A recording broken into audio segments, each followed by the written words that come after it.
Welcome to the Foxhole, everybody. Oh, wait. Why can't they hear you? Now they can hear you. There we go. Me. Okay. There we go. They can hear me now. They can hear you now. Do not. The hard R's stop now. Oh no, the food is trying to bite me back. Oh my gosh. Hey.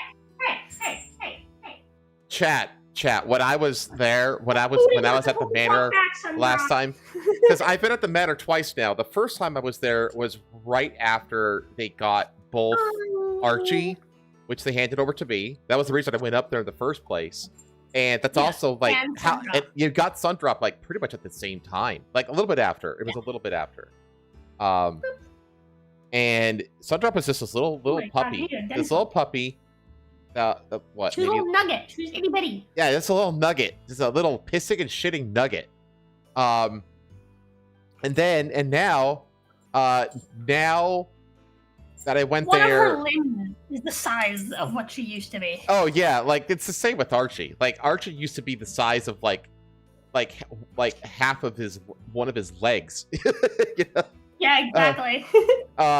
He was like this giant-headed little nugget, little fur nugget, basically, when I got him. Little Furby. You know what's funny, though, is that now that he's like, I mean, he's staring right at me right now from the other side of the room. He's like laying down, and he's lifted his head up and turned his head so that he can make eye contact with me, like, you better not be fucking talking about me. Shit, man. What?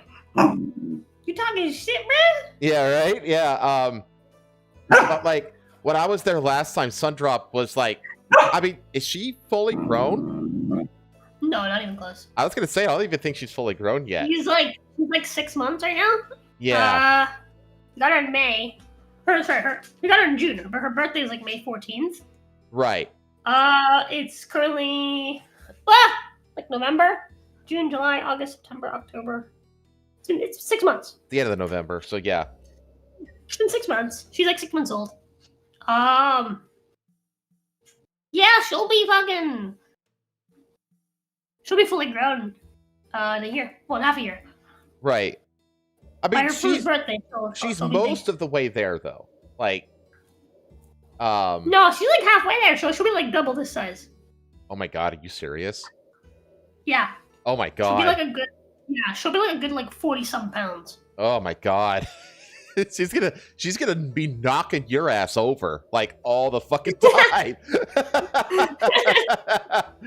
Nah, she'll always be daddy's little girl. I'll be picking her up and I'll get swole. yeah. But when I was there, chat, like Sundrop is just like she's like a little nuclear reactor. She's just like a never-ending energy fountain. It just goes and goes and goes and goes. I tired her out a little bit once, because I basically just got on the couch with her and I just fucked around with her for like a solid hour, and that pooped her out a little bit. But otherwise, she is just like has just endless energy. It's crazy, chat. Yeah, on Thanksgiving, his coworker brought his kid. And while the ladies were inside watching dog show, me and his coworker were just outside with his kid and Sundrop, and like we're just running around. And it was funny because like both his kid and Sundrop have like fucking ADHD, so like they're just ping ponging behind the stick, like so it's like Sundrop stick, a frisbee, and each other. They're just like fucking. Yeah. It was so funny. But yeah, we were just hung out, so I felt like a good like half hour, and they both tired each other out. But she's just laying in my lap right now. She's chilling. There you go. Like she'll be running around, and then she'll be like, "All right, Dad's lap time," and she'll just come and just chill on my lap. Yeah, Archie is not a cuddler at all. The only time that he wants to cuddle is when he gets into that purring mood that he puts himself into every time, he makes beans. That's pretty much it. That's the only time he really wants to be touched. Otherwise, he's just like, yeah, leave me alone. By the way, chat, we are still trying to grow this thing to reach 100 subs by the end of the year. We're at 82 now, so we have seen some growth in the last week or two, but it has stagnated a little bit. So do us a favor and spread the show around. It's a good show, or else you wouldn't be here, right? Yeah. So I think we do a decent job at least of trying to not focus on any one thing and try to, because the whole idea is that like it's like you're spending time with buddies at a bar for a few hours and you talk about the kind of stuff that you would talk about with your buddies at a bar, and so one buddy's like, hey, have you heard this crazy thing that happened over in Bumfuckistan? I'm the buddy that sits in the corner and chugs Jaeger. Yeah, you're just. I'm chugging some Jaeger right now. I have a sore in my cheek, so I'm gonna be drinking. Yeah, you're up here in the corner, but you're back there in the corner.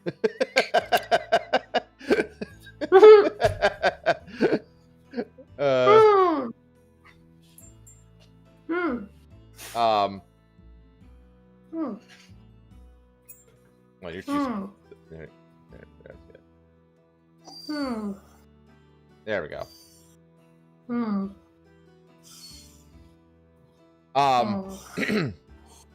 But was it got sent to the kitty table? Yeah, right. But yeah, Archie is he's not a cuddler at all. But there is a Twitter account. There's a new Twitter account. It's been in existence for a couple weeks now. But it's just for the podcast. You can't have Jaeger Sun Drop. You're not old enough. So I'm gonna drop that in there, and always a reminder that we are over on Rumble. The Rumble account is just my personal account for now. That will probably change in the future, but it is there. It is there for now. I mean, honestly, though, I might as well change it to the user to the Foxhole podcast or whatever, just because the only thing that I stream over to Rumble is this show. So Lamo. I mean, yeah. That point.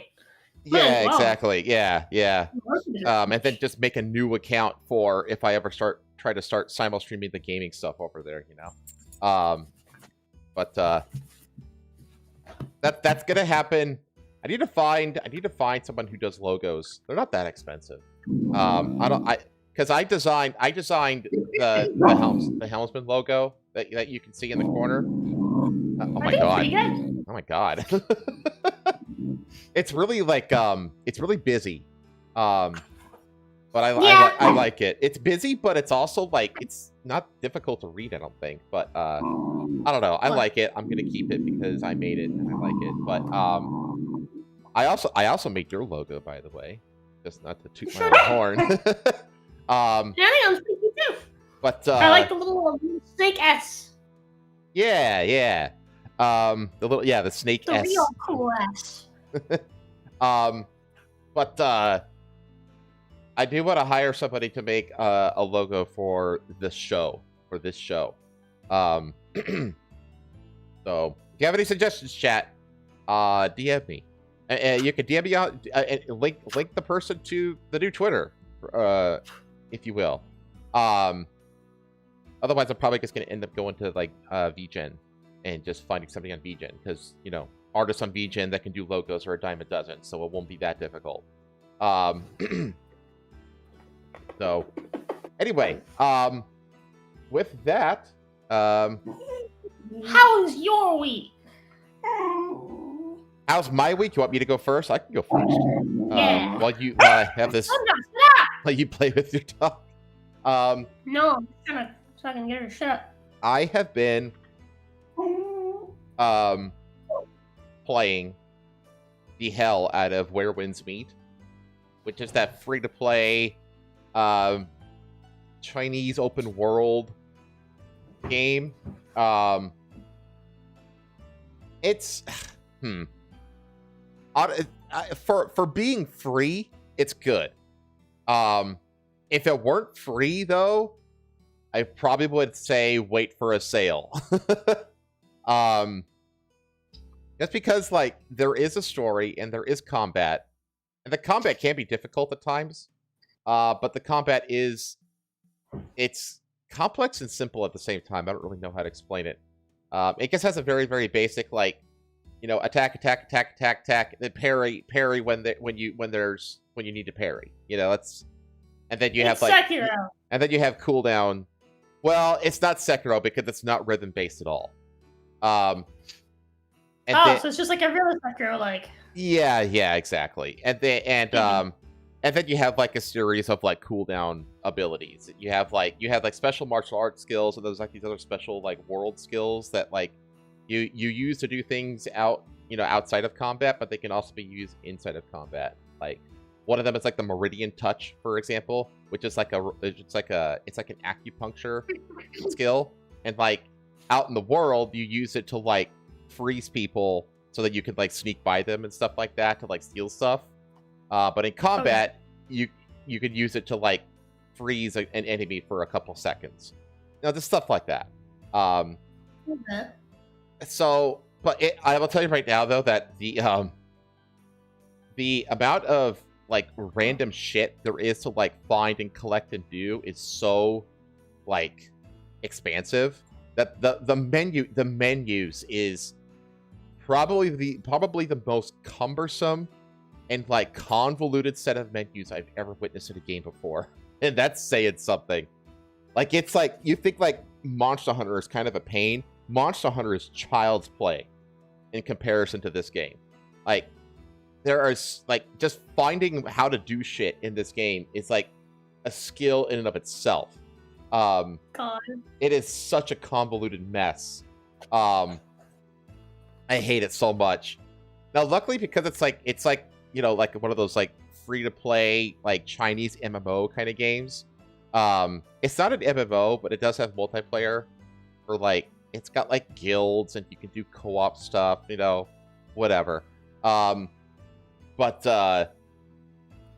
luckily, it basically just has you can open a menu, and then whenever there's something new to see or that you need like rewards to collect, there's like a red dot on that section, and basically you just follow the red dots until you see a button for claim, and then you hit the claim button, and then you get your rewards, and then you fuck off out of the menus.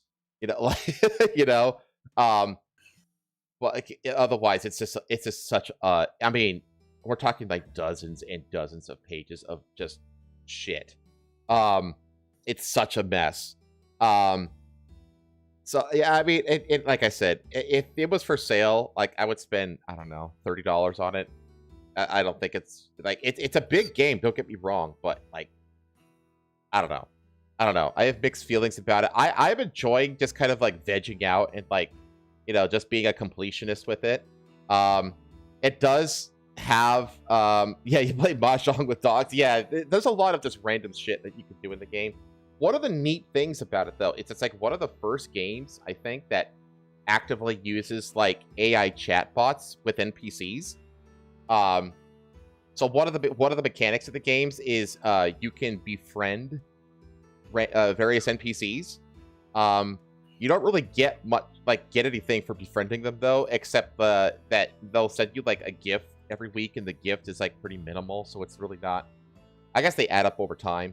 Like, if you get... dozens of friends that are sending you gifts each week, and it'll add up, but that's kind of all you get for it. But the neat thing is in order to befriend NPCs, the NPCs are programmed with a chatbot, and you have to basically like actually talk to the NPC like you would an AI chatbot, and you have to convince them basically to be your friend. So it'll give you like, this person is feeling sad about this thing, or is looking, figuring out how to strategize, how to like bring morale to his troops. If you can do that, then he'll befriend you. Go. And then it just prompts you, and then you just talk to the NPC, basically. And the thing is, though, it's like, they're very, very, very, like, regimented. essentially.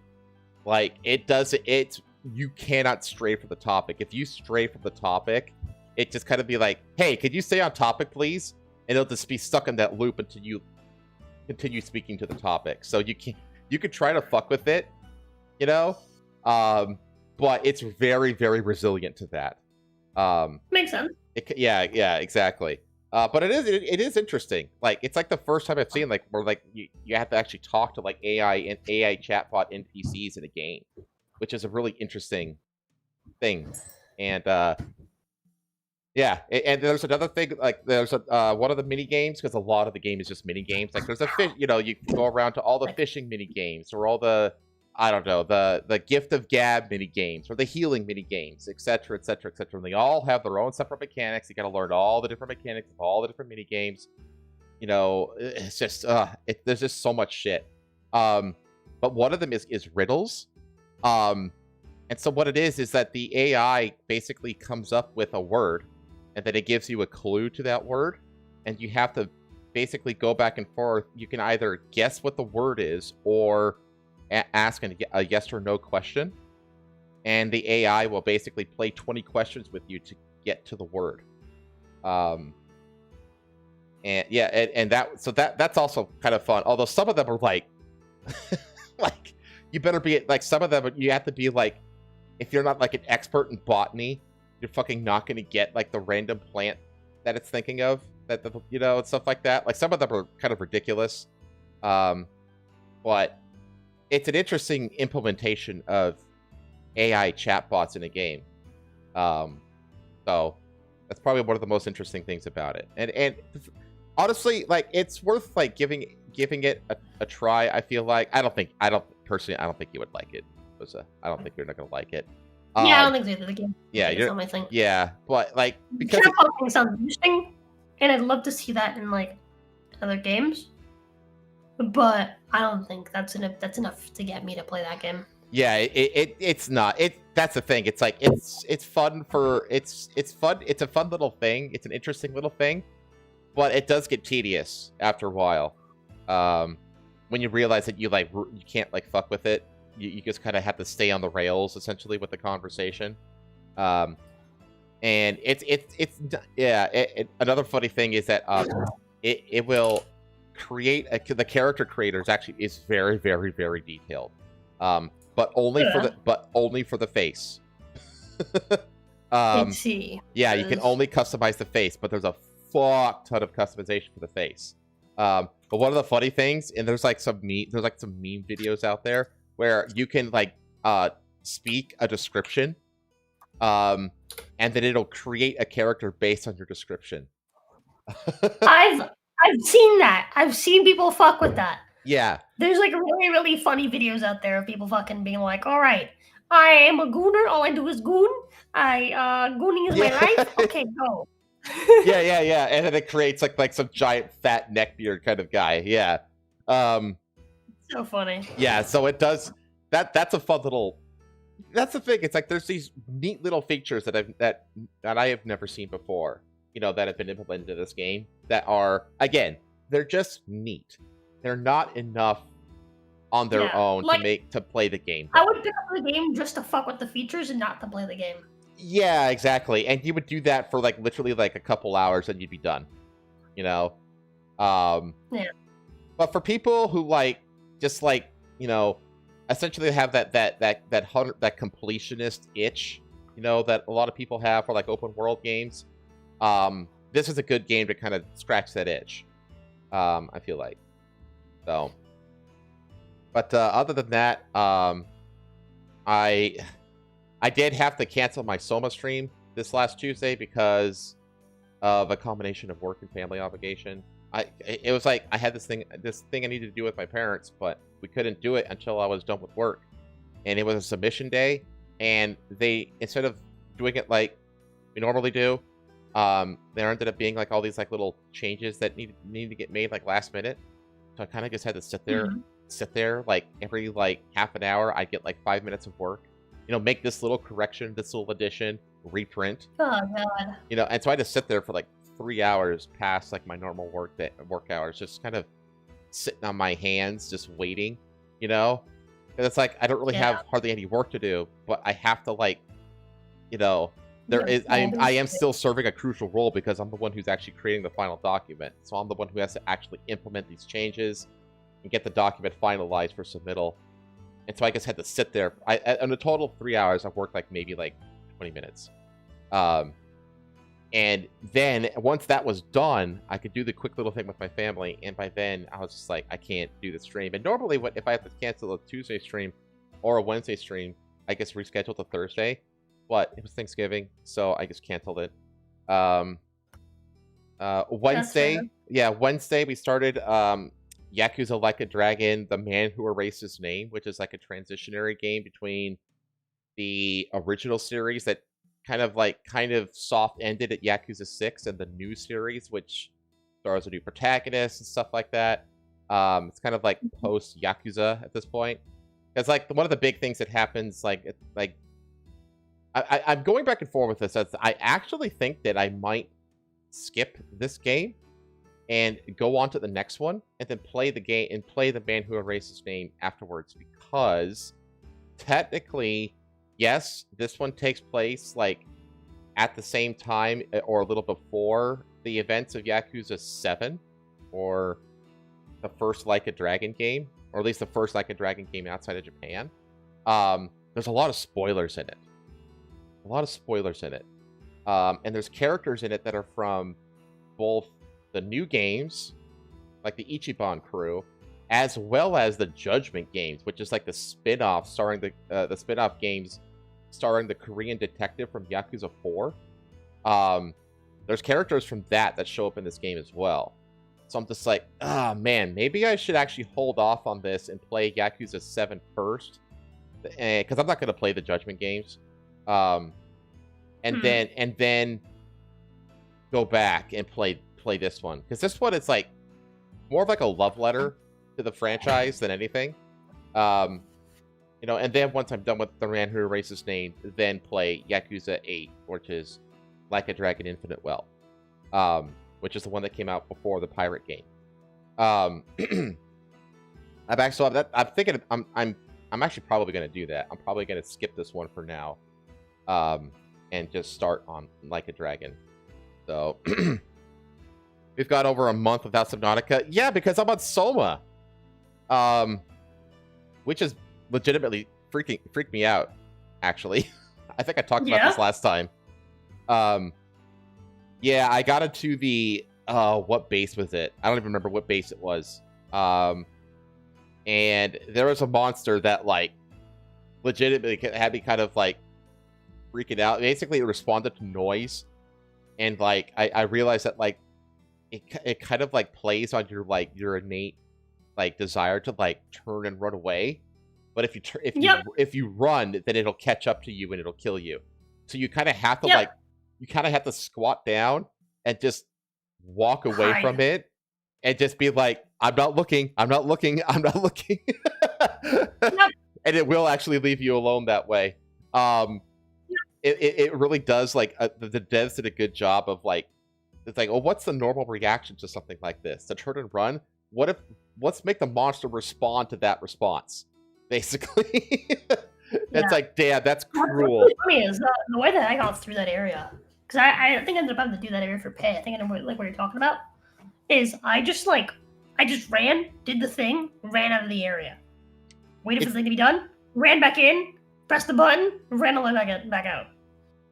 It's the area where it's like a maze, and then there's like it's really dark, and there's this one fucking thing that follows you around in there, right? Yeah, and it's the one that it ends with an elevator that's like in the middle. It's another one. It's the one where there's an elevator in the middle of it, in the middle of the maze that you're talking about. And you have to basically fix the circuit in the elevator control panel to call the elevator. Yeah. And so you have to like go up past the elevator to an office, grab a thing, then go into this other room and grab another thing, and then you have to go back to the office to get a thing. The thing you actually need, and then you go to the elevator, and like halfway through that, the lights fucking turn off. Which was just not cool. But that area was like the first time in the game that it's not the area I was thinking of, but also that one I did the same thing. I just kind of like ran through it. Yeah, I don't know. I don't think I'm gonna be able to get away with that strategy later in the game. I have a feeling that things are gonna get real like serious once I get down to the trench. Which I'm close to. That's where I'm at. I just got into Omicron. The game does a really good job of, like you said, of playing on that fear. If instead of running away, you run past it, it takes a while to turn around. So that's what I always do. I try to like lure it somewhere, and then I can run past it, and then I run past it, and then I'll like jump. There's a little area like right up front from where the elevator is, where there's like a window you have to jump through. If you jump through the window and you get to that area, it can't follow you in there. Right. Because that's another thing I learned near the end of it. Is I was hiding in that office because I was like, he can't get to me in the office, and it pulled the fucking Jurassic Park raptor and opened the door, and I was freaking out because I was like, it can open doors. Oh no! I thought I was freaked it did the not fuck do out. that for me, but to be fair, I was hiding when I was in there. I wasn't just taunting it. Yeah, well, I wasn't taunting it either. I didn't even know I could do that. No, it could totally open doors, even though it doesn't have arms. I don't even know how it does that. But yeah, it absolutely can open doors. And I think I found that out after the light shut off. And I was trapped. I was in that back office. Like, there's nowhere to go in that office. So I just crouched behind the desk, just looking at it, just thinking, just please turn around, please turn around, please turn around, please turn around. And it did. It did. It turned around and left. But then I was like, oh my god. And I did get killed by it once. When I was at the elevator, repairing the elevator, and you put the chip in, and then there's like two like little latches that you have to close to make it like register or whatever. And I closed one latch, and I didn't know there was a second latch. And I was like, what the fuck am I missing? What's happening? And it got behind me, and I was like, I'm not looking. I'm just like scratching, and it actually finally killed me. But then you resurrect like right where you die. And then I figured out, oh, there's a latch on the top of the switch of the chip too. And then I just latched it and finished it and got into the elevator and left. Yeah. So yeah, I got to get through Omicron next. I think it's Omicron, where I got to find the deep sea dive suit or whatever, because the submarine like blew up. So once I get through Omicron, I get to go down into the trench. And I feel like that's when it's get real serious. It's gonna get real serious down in the trench. I'm pretty sure that's where I'm gonna encounter the sea monsters. In fact, I know I'm gonna encounter sea monsters down there. Like, there's no way they're gonna make it a game like this and not have sea monsters. So that's gonna be fun. But yeah, other than that, just had another RDR stream. We had a good Mexican food turkey day, i.e. no turkey. Yeah. We had like we just had like a bunch of Mexican stuff, like enchiladas and like Spanish rice and a few other things. So, and then like key lime pie and some pumpkin pie. It was good. Mainly because like not a big fan of turkey or stuffing. So, and it's a pain in the ass to cook. So we're just like, nah. Fair enough. Yeah. So, other than that, I'm trying to think of anything else. I think that's it. Archie is like, he's been getting like, what do you call it? When you're like cloistered up for too long in one place. What is it called? I don't know. Maybe chat knows. What were you trying to say? Like, I don't know, cabin. It's not cabin fever. That's not what I'm thinking of. Oh, it is. Is it cabin fever? Okay, yeah. Like he'll hear my parents outside the door, and he'll just start mewing like really loud. Just like a really like yeah, just a really like a whiny kind of meow. Yeah, exactly. And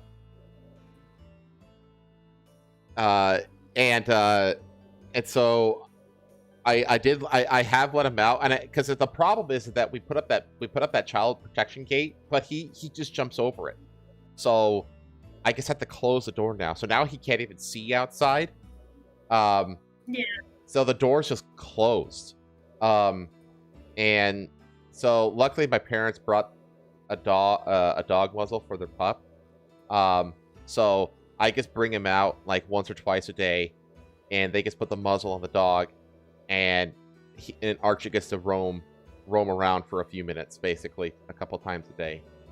And that's kind of all he has. We're gonna build, I think starting this week though, this upcoming week, we're gonna be building like the catwalks between the rooms and stuff like that. And so when that's built, he'll be able to transition between rooms via the catwalk. And that way he can go back and forth between the rooms while the door stays closed. And at an elevated level, he's safe from the dog. Because the dog did go after him once. And he skidded away nice and quick, but they can't be trusted together. So, but if Archie's up high, then he could be at the same room and be okay, I think. And hope to God that he doesn't get a stupid idea of that, thinking he can just jump down from that high a height, you know? So, but anyway, that's my week. Okay.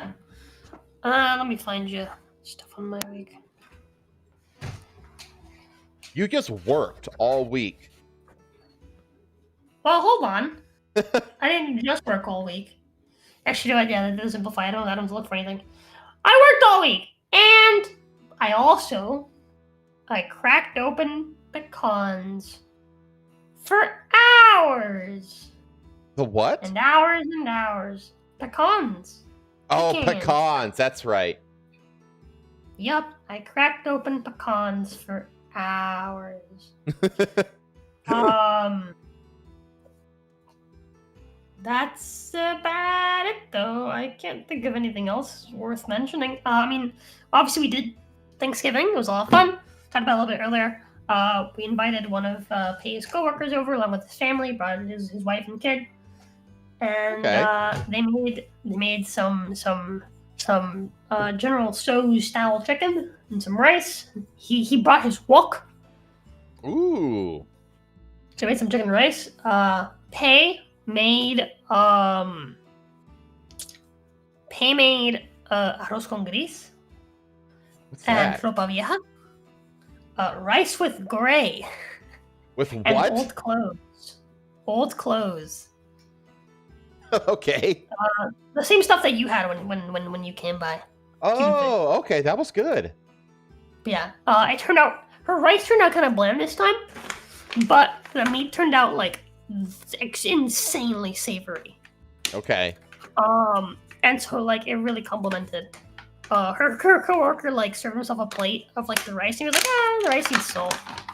And then he didn't try the meat though. And then when it was actually time to like eat, like sit down and eat, he served himself like his own rice with some chicken, some of the ropa vieja, right? Some of the like shredded beef. Mm-hmm.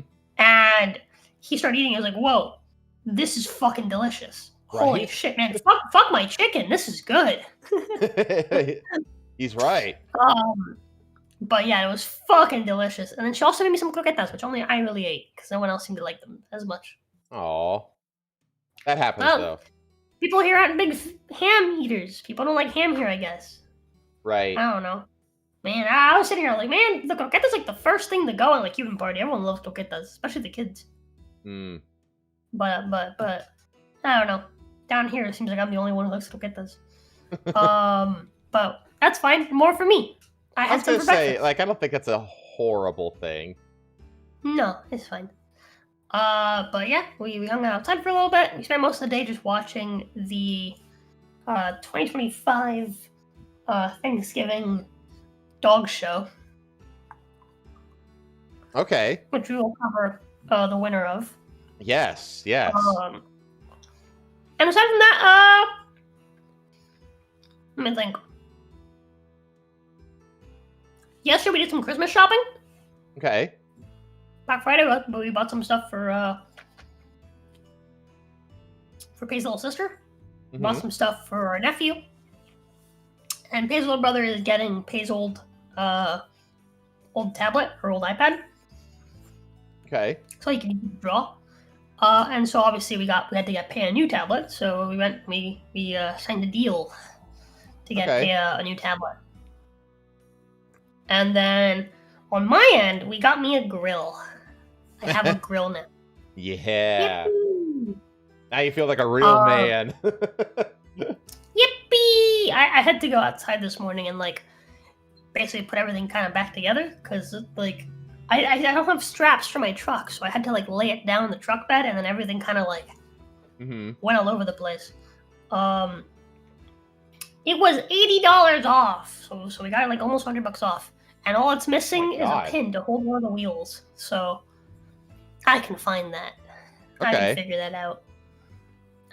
You're Cuban after all. You're Cuban. That's like in your blood to be able to do that shit. Yeah, it's like what? It's not even like that important. We don't even need it because ultimately it's just gonna sit wherever we decide to put it. But it would still be nice for it to, have a functioning wheel. So, but yeah, it's really just missing like a little tiny little piece of metal. It's like, yeah, dude, fuck yeah, I'll take the fucking thing for $80 off just because it's missing a tiny little piece of metal. Fuck yeah. Yeah, you could figure that shit out. So yeah, but it's got 4 burners, chat. Hi, John. Which is enough. I feel like it's more than enough. I don't even have we a barbecue here. One that had an extra 5th burner on the side. It had an extra side burner for an extra $100, and I was like, "Fuck that." Those burners are like they're meant for like they're not meant for like grilling. They're meant for like you put like a pot of like beans, of baked beans or something on it. Yeah, it's like a stovetop burner. Yeah. And not like a grill burner. Yeah, it doesn't have a grill over it. It doesn't have anything to cover it with. It's just like it's a stove. it's just a stove. It's just like But here's the thing though, if I really want a stove, I just take the fucking grill off the fucking grill and I hold a pot over it, like whatever. Or you just cook it on your actual stove, because if you have a stove. That's true. I must admit, like we took it out like camping or something. I had my grill when I was in Denver. Also, like, if we went camping, we would in that case we would get a fucking charcoal grill. Yeah. Or just make a fire. Yeah, exactly. I remember the grill I had back in Denver. I mean, I had my grill for 11 and a half of the 12 years I was there. And you want to know how many times I used that side burner to like cook baked beans or some shit? Never. Exactly. Never. I never fucking use that thing. Because if I'm cooking stuff that, besides whatever I'm grilling, I'm just going to use the stove. Yeah, because because when that burner isn't in use, you could put like the panel down, and then it just becomes like it's like grill counter space. You know what I mean? And it's exactly. And it's like I need that counter space, so I never use the burner because I needed the counter space. Yeah. So, and if it doesn't come with the burner, it just comes with the counter space by default. Yeah, exactly.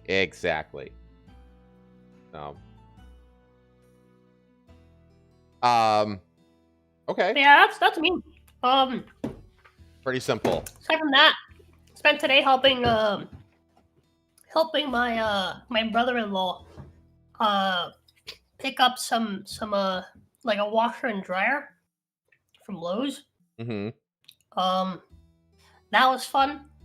I had to uninstall the truck bed cover because I didn't realize that we were picking up both the washer and the dryer, and I was like, oh shit. Let me uninstall this so that you can actually push the stuff all the way back. Right. And then when we were bringing it down, I damn near fucking concussed myself because we're bringing down his fucking washer from like the fucking truck. And Pay's brother and Pay both have this like bad habit where they're like, hey, yeah, just let's just do this. And it's like, okay, well, what are we doing? And they just won't tell you what the fuck they're doing. They'll just start moving it and expect you to fucking just magically know what the fuck to do. Pay claims it's because of their dad. I've moved stuff with their dad before. Like when we bought when we first moved here, we bought a bunch of furniture for for the house. It was Pay's dad that helped me like pick it up. And we moved all of it into the house together. And he was pretty good at being like, okay, let's grab it like this. All right, you ready? All right, cool, let's go. We're doing this next. Yeah, exactly. Like he was pretty on top of shit. So I don't know what the fuck they're on about, but yeah, I was just like, okay, well, okay, here goes. And it's like, well, here goes where? What are we doing? They start fucking tilting the fucking washing machine. Like, we're gonna tilt it all the way? We're gonna pick it up sideways? What are we doing? I'm not ready. I'm not ready. I, like, as I was figuring out where to fucking grab it, like, after he was already, like, pulling the thing off the fucking truck, there was a bug on the side of the fucking box, and I was like, oh, that thing better not fuck with me. And right as I was thinking that, it flew off the box into my face, and then back onto the fucking box, and I dropped my side of the fucking washer, and it, like, bonged me right in the fucking face, shot my glasses off my head, and I was like, oh my god, what the fuck? Yeah. Yeah, so I'm a little oofed right now. Okay.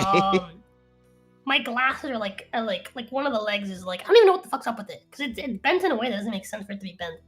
Oh. I've just slowly been bending it back into place today. Okay. Trying to like readjust it. So it's fine.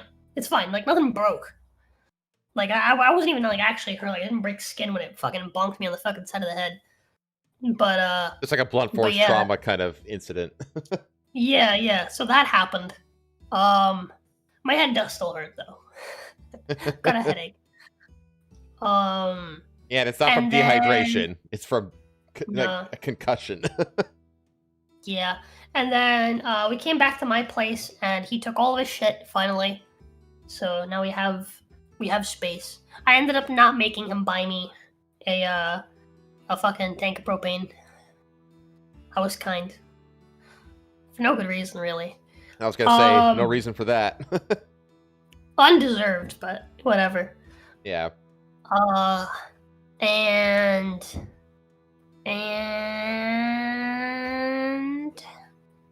yeah, on the way home I dropped by Taco Bell, and I thought I ordered the same thing I ordered last time. They have these new chicken burritos that are literally just the fucking snack wraps from McDonald's. Oh, okay. Like the good ones from the olden days, not the new shit ones. Mm-hmm.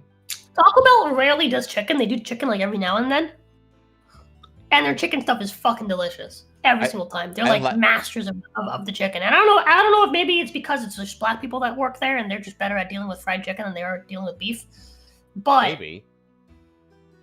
But their chicken enchilada. I love their chicken enchilada burritos. Oh, those things are so good. They have this like fried chicken burrito now. It's literally just a fucking snack wrap. But last time I got it, on the receipt it said Chipotle. Uh-oh. So I was like, oh, okay. So when I went today, I asked for the Chipotle. And it came in a different burrito bag, and I was like, that's weird. It came in a different colored pouch. Uh-huh. I was like, oh well. I started eating it. I was halfway through it, and I realized, oh, my mouth was on fire. This has like a spicy pink sauce. Uh-oh. Oh. That's the Chipotle sauce. Oh. It wasn't Chipotle. I was meant to order, and I bought like 3 of them. So I ate 2 of them. Try my best not to die. And then I gave the 3rd one to Pay. But yeah, that's essentially been my day today, chat. I hung out with Sundrop, my beloved dog. And that's it. There you now go. I'm here. Hello. Archie is currently fucking with his tail on the bed. Because he loves to chase his tail. Which I thought was a dog thing, but it's a cat thing too. Yeah, if a cat's too long enough, they'll fucking do that. Mm-hmm. Okay. You ready for the news? Yeah. Okay. Let me you just sent me the pic. It's like one of those pics of like it's like that dog is pondering deeply about life right now kind of pictures. Okay. So, our first story of the night, we're gonna go to Hong Kong, and then we're gonna stay in Asia for the first several stories. But we're gonna start with these massive high-rise fires that just happened a couple days ago in Oh my Hong goodness. Kong. So I'm just going to this and this. I'm just gonna let this new segment play. It's not even 2 minutes long, but it's got a good compilation of like how big this was. The fire started this afternoon, jumping from one building to another, engulfing this high-rise complex, which was home to nearly 5,000. I watched it spread from Block 6 to Block 5, said this resident. It burned all the way without anyone hosing it down. This distraught man named Wong told reporters his wife was trapped inside.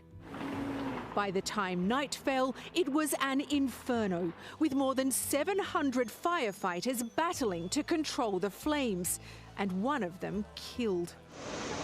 The housing complex was under renovation, with parts of it covered in scaffolding made from bamboo, which appears to have helped the fire spread. In Shanghai in 2010, bamboo scaffolding also fueled this blaze, which killed more than 50 people. And here in the UK in 2017, flammable cladding acted like a wick, killing 72 in a government housing high-rise.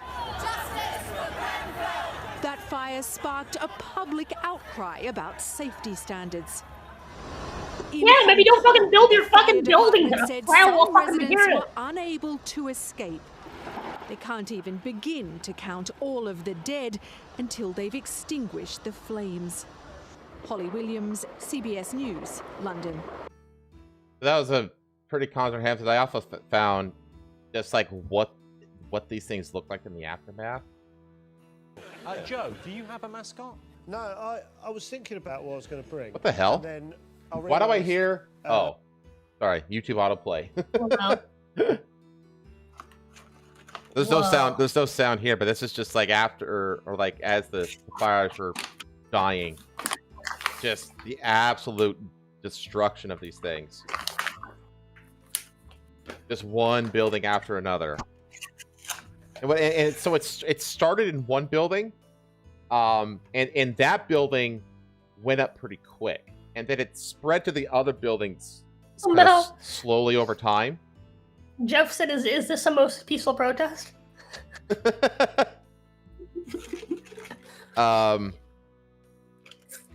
Then you have this one, just seeing it, just like after everything's said and done, just this massive destruction of buildings.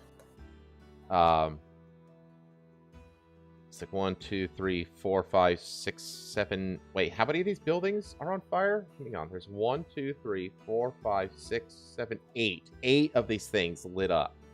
Jesus fucking Christ, man. So it started in one, and then it just like leapt over somehow to the others over time, and just took out the entire complex.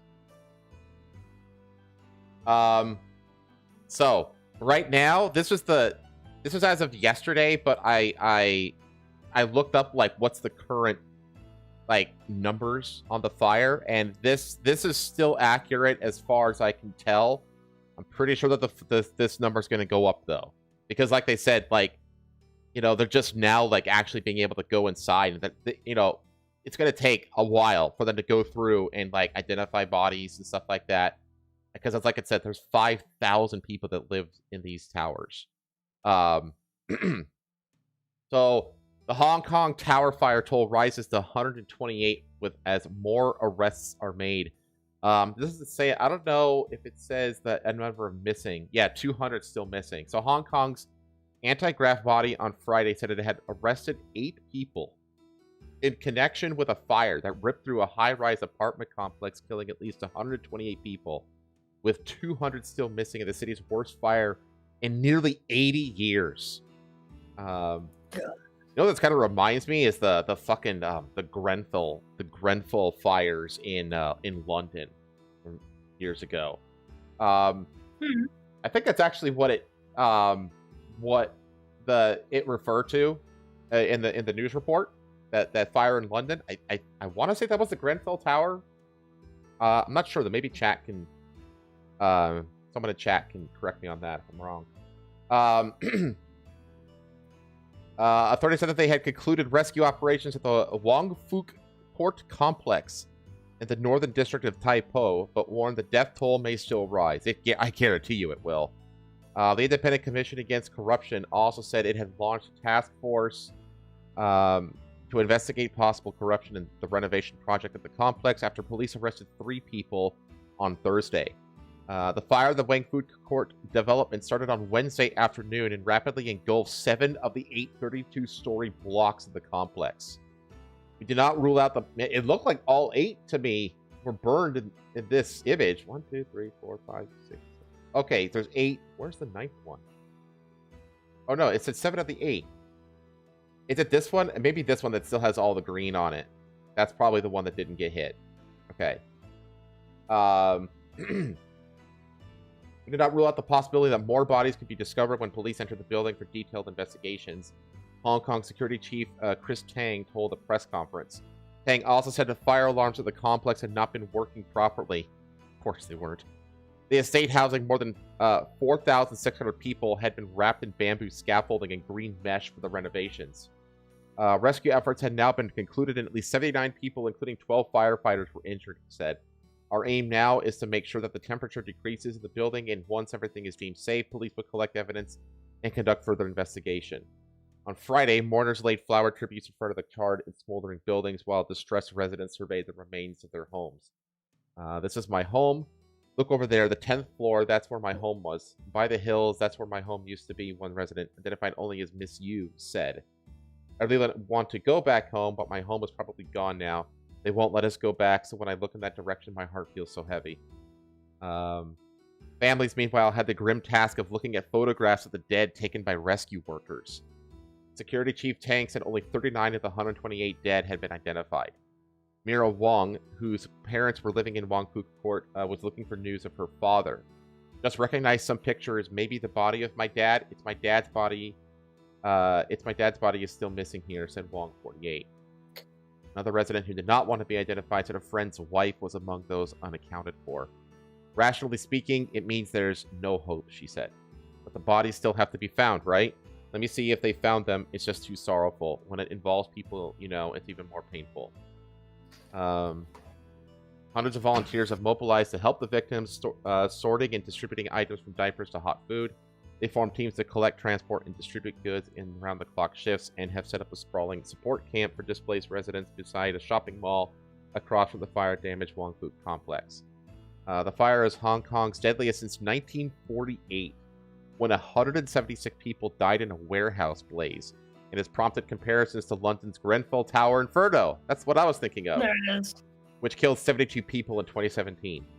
Residents of the housing complex were told by authorities last year that they face relatively low fire risks after complaining repeatedly about fire hazards posed by ongoing renovation work, the city's labor department told Reuters.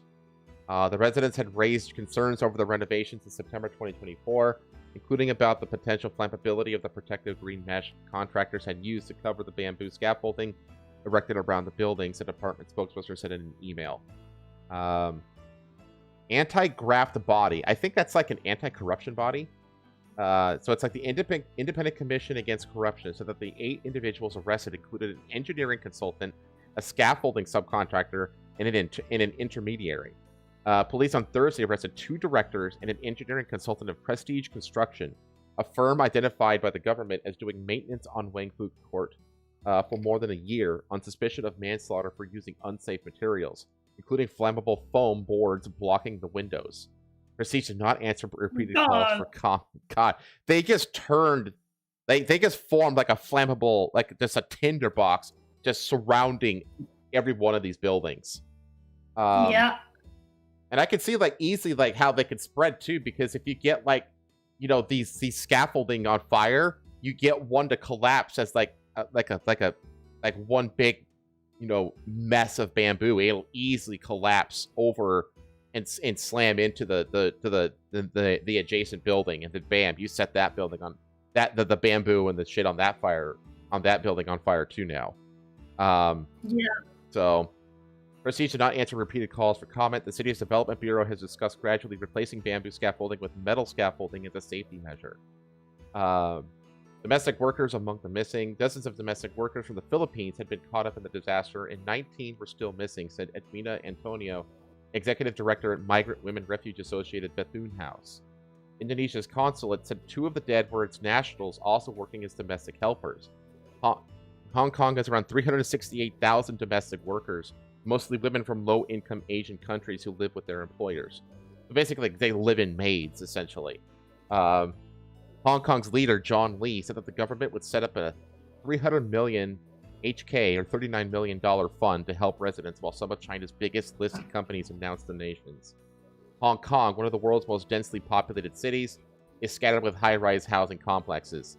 Its sky-high property prices have long been a trigger for discontent, and analysts say that the tragedy could stoke resentment towards authorities despite efforts to tighten political and national security control.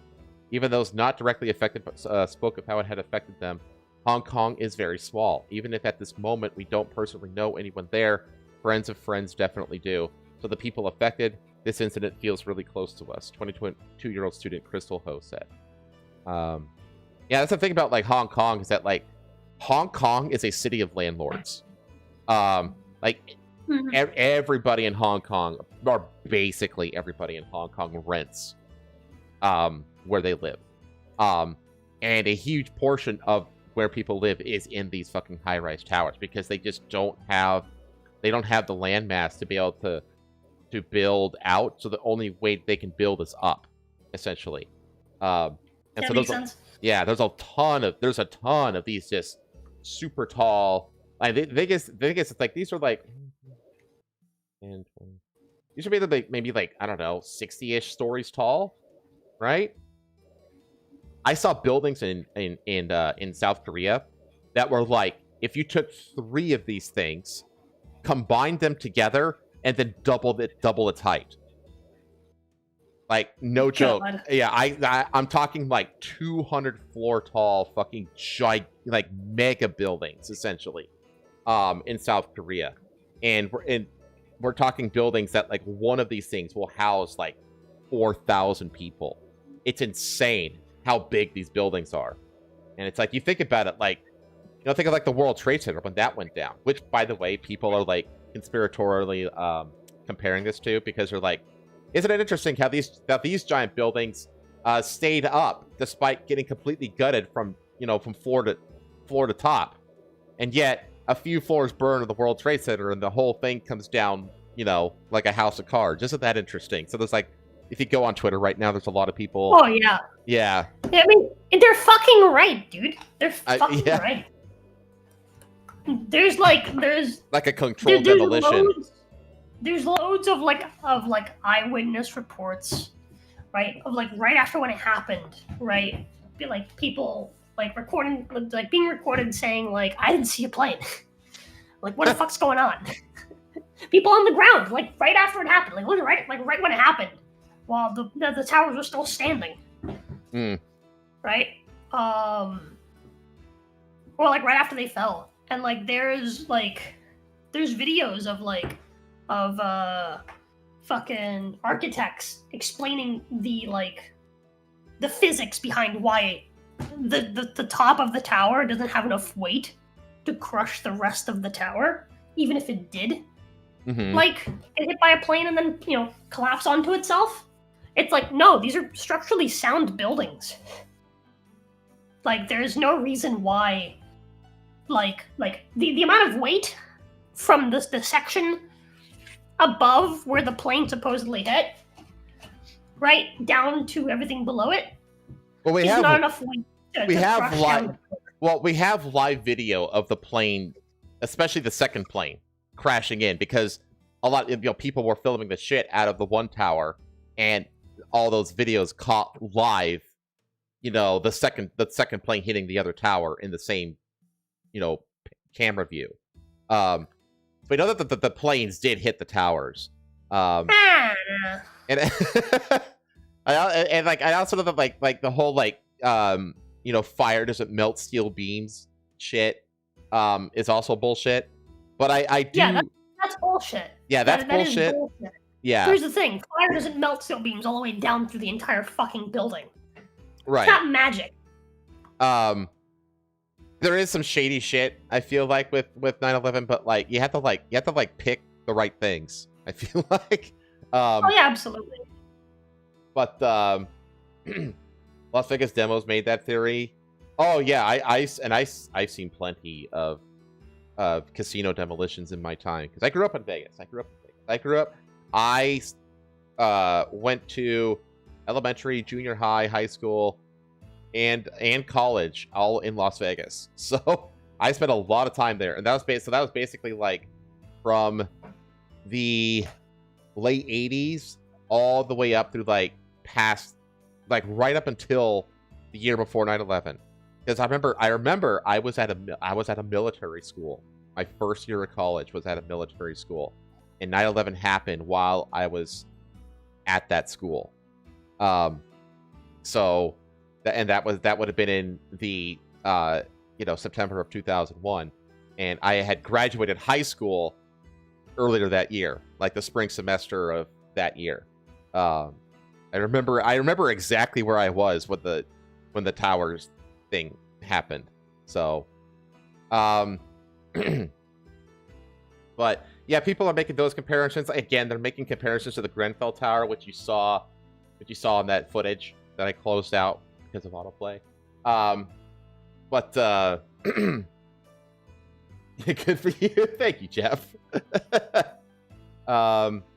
It was weird too because I was at a military school when fucking Bush declared war, which was kind of Scary, I imagine. Yeah, kind of fucking wild that the all the right wing people were like, woohoo, we're going to war, because it's the neocons, and we're over here in the military base being like, oh shit.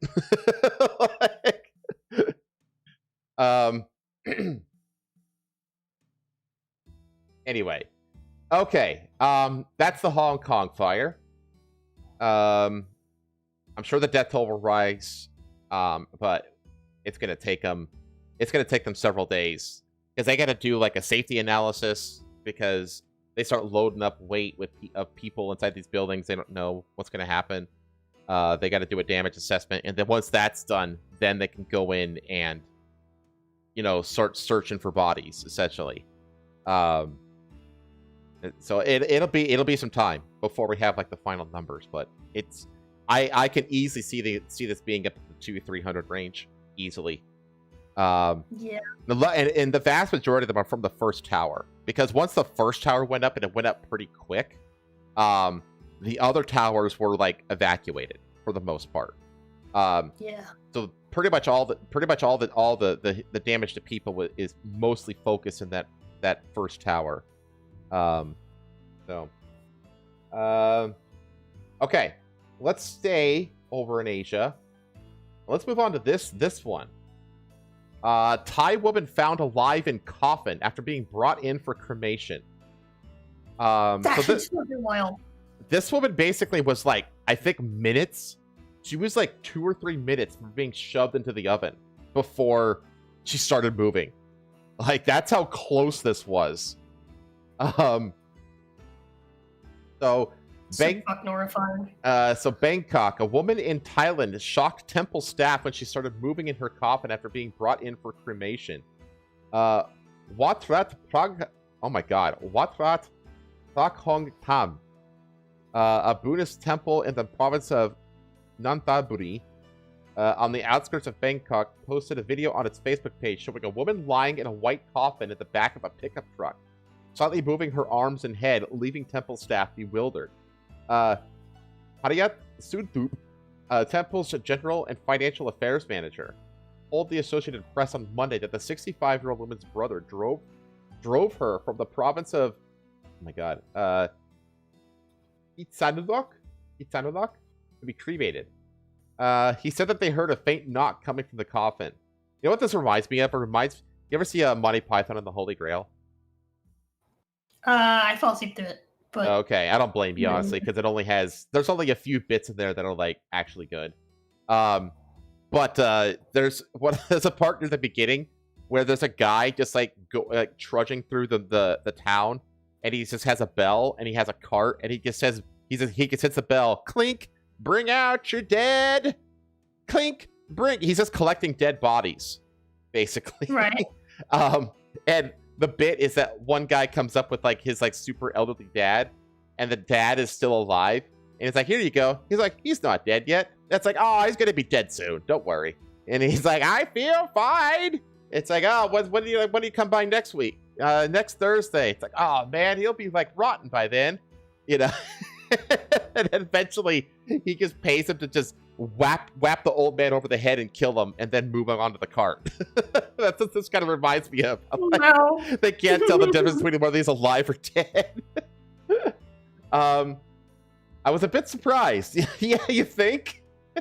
So I asked them to open the coffin, and everyone was startled. He said, I saw her opening her eyes slightly and knocking on the side of the coffin. She must have been knocking for quite some time. According to Pariet, the brother said that his sister had been bedridden for about 2 years when her health deteriorated and she became unresponsive, appearing to stop breathing 2 days ago. The brother then placed her in a coffin and made the 300-mile journey to a hospital in Bangkok. That's the nearest hospital? That's a problem. To which 300, that's like half the drive from here to Miami. I know, right? That's crazy. To a hospital in Bangkok to which the woman had previously expressed a wish to donate her organs. The hospital refused to accept the brother's offer as he didn't have an official death certificate. His temple offers a free cremation service, which is why the brother approached them on Sunday, but was also refused due to the missing document. The temple manager said that while he was explaining how to get a death certificate when they heard the knocking, they then assessed her and sent her to a nearby hospital. The abbot said that the temple would cover her medical expenses according to the Pariat. So, I wonder at what point along that 300-mile journey did she wake up? You know what I mean? Like, is that's a long time to be, like, conscious, like, inside of a coffin in the back of a truck, not knowing what the fuck is happening to you. Okay, so she wasn't, like, minutes from being cremated, like I originally thought. She was basically, like, because they were denying her for the same reason that the hospital did. And, like, while they were, like, telling him how to get a death certificate, it was just funny, too, because they didn't check if she was dead. They just said, "Oh, that's how you get a death certificate." I guess they just assumed so. And that's when they, like, started hearing the knocking. So this woman was likely just, like, stuck inside this coffin for, like, hours. Knocking around in there, trying to get the hell out of there. That's fucking terrifying. Yeah, that's fucking scary. This is a Reacher episode. It kind of is, isn't it? This is why wakes were invented? Oh, really? I didn't know that. So that's that. I don't really have anything else to say on this other than that's fucking terrifying. Oh, like, nice gallery, AP. It's the exact same image. A woman in Thailand surprised temple staff when she started moving in her coffin. There's the coffin that she's in. God. It's like, yeah, I had the coffin ready and everything. I just drove her down, Yeah, I right? already planned the trip and everything. I was already heading that way. Yeah, that's the other thing. It's like, so this guy just had the coffin handy? Like, that's strange. Anyway. Before we get extra details, he's like a coffin maker or something. Well, the thing is, Explain that, you know? but if he was that like knowledgeable, like to be like doing coffin making as a living, he would know the process to get a death certificate. You know what I mean? And he would know how to check if someone was dead or not. So yeah, he just happened to have this coffin for some reason. It still baffles me that the nearest fucking hospital to him is 300 miles away. Like, that's crazy. Okay, let's stay. Actually, let's stay in Bangkok. Might as well just stay right here in Bangkok.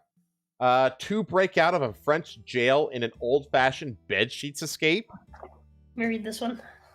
Yeah, this is one that you brought to my attention. It reminds me of like that what's the co-op game where you play the two prisoners coordinating a prison break? Way Out. It reminds me of that. Anyway. All right. Dijon, France! Two prisoners escaped from a French jail using bedsheets after sawing through the bars of their cell, a prosecutor said Thursday. France has some of the worst prison overcrowding in Europe, and staff unions have complained the state's neglecting normal jails as it moves narco-criminals into new supermax prisons. Guards noticed that the two men had escaped from the jail in the eastern city of Dijon shortly before dawn, the prison's authorities said.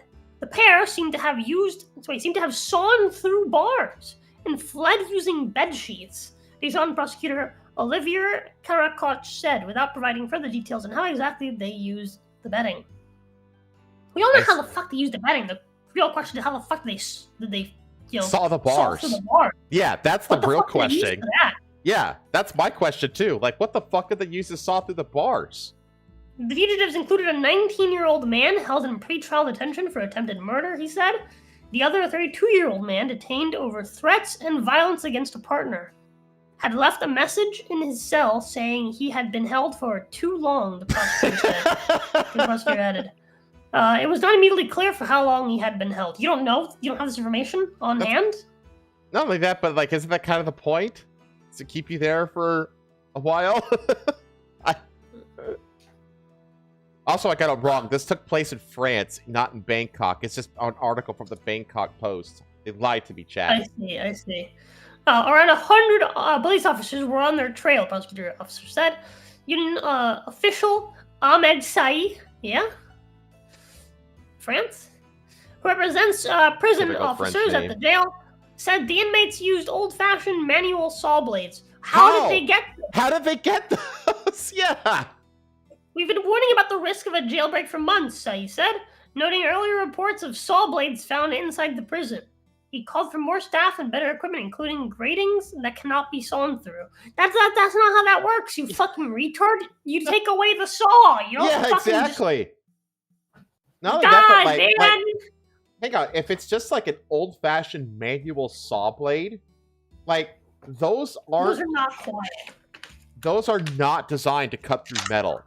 They're pretty shit. They're pretty shit at cutting through metal, actually, because the teeth are too far apart. Designed for wood.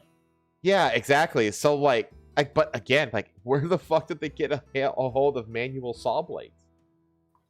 And how the fuck no one hear them in the middle of the fucking night going? Yeah, right. Like, yeah, it's gonna make a ton of noise. On metal. There's a noise on wood, and wood is fucking like dampening. On metal? No one fucking hears the fucking like dring, dring, dring, dring, dring, dring. Fucking every time they fucking like pull the goddamn like saw back and forth. Yeah. How? It's so strange. Like, even if you like took like a blanket, it like covered it, like held the blanket up against it to like dampen the sound, it's still gonna make sound. Like, and it's still gonna make sound that you can hear in a prison. So it's so weird. Ahmed, tell the prisoners to be quiet. I'm trying to sleep here. Okay, Chief Guard. They could have been using hacksaw blades. Yeah, but it said like an old-fashioned blade. That doesn't scream hacksaw to me. That screams like. I mean, hacksaw. But either way, it's still not quiet. And again, how the fuck they get a hacksaw? Dijon Prison, built in 1853, is in poor condition with 311 inmates for 180 places, according to the Justice Ministry. Prison is very hard here. An inmate released on Thursday after 8 months, told AFP. Mm-hmm. There were 3 of us in a cell, 2 on bunk beds, and 1 sleeping on the floor, he said outside the prison gates. The prison break comes less than 2 weeks after another escape in the northwestern city of Rennes. Rennes? I don't know. 37-year-old convict who had more than a year still to serve for theft fled on November 14th during an outing with fellow prisoners to the city's planetarium. He was arrested on Thursday in a traveler community camp in the nearby city of Nantes. Sources close to the case told AFP, requesting to remain unnamed as unauthorized to speak to the media. Justice Minister Gerald Darmanin sacked the prison's director. 3 prison directors' unions on Wednesday lashed out the tough-talking right-wing minister who is pushing through a plan to lock up the most dangerous drug traffickers in supermax prisons. They accused him of devoting all the resources of a debt-ridden state to the high-security prisons for those accused of drug trafficking and jihadist attacks and neglecting the vast majority of other jails. Well, it's like, yeah, those are the people that actually fucking matter. What the fuck is this guy gonna go fucking do? You know he's gonna go and he's gonna threaten someone again? Ooh. Well, not just that, but like, how does any of this have to do with, allowing prisoners to get a hold of fucking manual saw blades? You're spending too much money on the supermax prisons for the real bad guys that do the real bad things. You need to spend more of that money ensuring that this prison is hacksaw proof. Yeah, exactly. Well, that's all that. So that the petty thief doesn't get away. That's the real problem. The petty thief. Like, fuck off. What a fucking imbecile. What an incredibly stupid thing to say. You're spending too many resources on drug trafficking and jihadist attacks. Yeah, it says while the Justice Minister parades around at overfunded facilities, other prison services are suffering. Like, again, how does don't let your prisoners get a hold of fucking saw blades?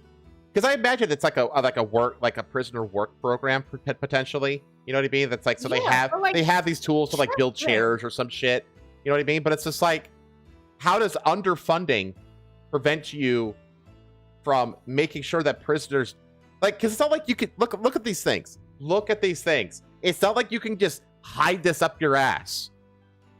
You know what I mean? You can't just like smuggle this into your cell. You know, you can't just. There's checkpoint, or there's supposed to be checkpoints, and all, contraband checks, all kinds of stuff. This isn't an easy thing to hide on your person. So, like, I'm sorry, but like, I'm not buying your excuse. Not just that, but your excuse sucks anyway. Yeah, it does suck anyway, but yeah, it's. Hunting mobile phones. Darmanin last week announced the Dijon facility was scheduled to receive €6.3 million part of a program to eliminate mobile phones from 6 French prisons. What? Okay. You need $6 million to remove mobile phones? Motherfucker, what the fuck do you need $6 million for? You need this fucking afternoon. What the fuck are you on about? What is that? Well, wait, hang on. Is it like a communications equipment changeover to go to like, shortwave radio and stuff like that instead of cell phones? Like, I don't understand what that program means. This gives me the impression that the prisoners have phones. Yeah, it could. Yeah. In which case, why would it cost 6.3 million euros? Well, you'd be surprised, like white collar prisons, like what kind of amenities are provided to prisoners. Like a lot of them do have phone privileges and stuff like that. But like, I swear to God, I'm gonna abandon my life in America. I'm gonna travel to France. I'm gonna fucking stab an old lady, and then I'm gonna fucking be set for life. I'm gonna have free housing. I'm gonna have like free phone access. I'm gonna be given a job. So long as you have all the things. So long as you convert to Islam, you'll be fine to the prisons. Yeah. Because that's It's where fine. that's like those all the prisons in Europe are filled with Islamists. Like, Yeah. The one place in the world where if you go to prison, you don't get killed for being a pedophile. You get killed for Right? not being one. yeah, right. Or a Can you think of zoophile. like a true Somalian, Lamau? Yeah. But again, like I don't see how it could cost 7.3 million. If it's the prisoners who have phones, then you just you hold up a bucket to each cell and you say put the phone in the bucket. Done. Like what? Yeah, like. And if it's I a don't communications thing, like they're switching like out from a phone-based system to like a understand. It doesn't shortwave cost radio 6.3 system, million. it doesn't cost 7.3 For a billion to do single that. facility? Yeah, Yeah. no, this is bullshit. Anyway, France, some of the worst prison overcrowding in Europe, ranking third worst of Slovenia and Cyprus, according to the Council of Europe report published in July. In early October, the national average was 135 inmates per 100 places available. In comparison, the rate at Dijon is almost 173 inmates for 100 beds. Notorious French drug baron Mohamed Ambra, known as the Fly, was transferred to a new supermax prison in northern France in July. Ambra made international headlines when he escaped in May 2024. When the prison van he was being transported in was ambushed by gunmen and 2 prison guards were killed. holy He was caught in shit. Romania and extradited to France after a months-long manhunt. That's some Hollywood shit. God damn. There you But go. yeah, like there's so much like You got this next all to my sounds fucking like window, Chris. this is And I'm like gonna switch some Jaeger. okay. Good for the one guy having the nuts to just sack the director, because it's like we don't have the funding is a bullshit excuse. Like overcrowding is a bullshit excuse for don't let the prisoners have fucking handsaws. Like there's no excuse imaginable for that. There just isn't. Can't do it. Anyway. Okay. Americans would be shocked to hear how coddled inmates in Europe are and how many rights they're given. Yeah, exactly. That's what I was like alluding to. Like there's that one prison in like, I want to say Sweden or Norway or something like that. One of the Danish countries that's like almost like a resort, like this prison. But anyway, okay. Let us move over to Indonesia. This is the last story I have in Asia. God created it to be eaten. Jakarta's dog meat ban divides. So Jakarta just initiated a ban on eating dogs. And it's making a lot of people mad.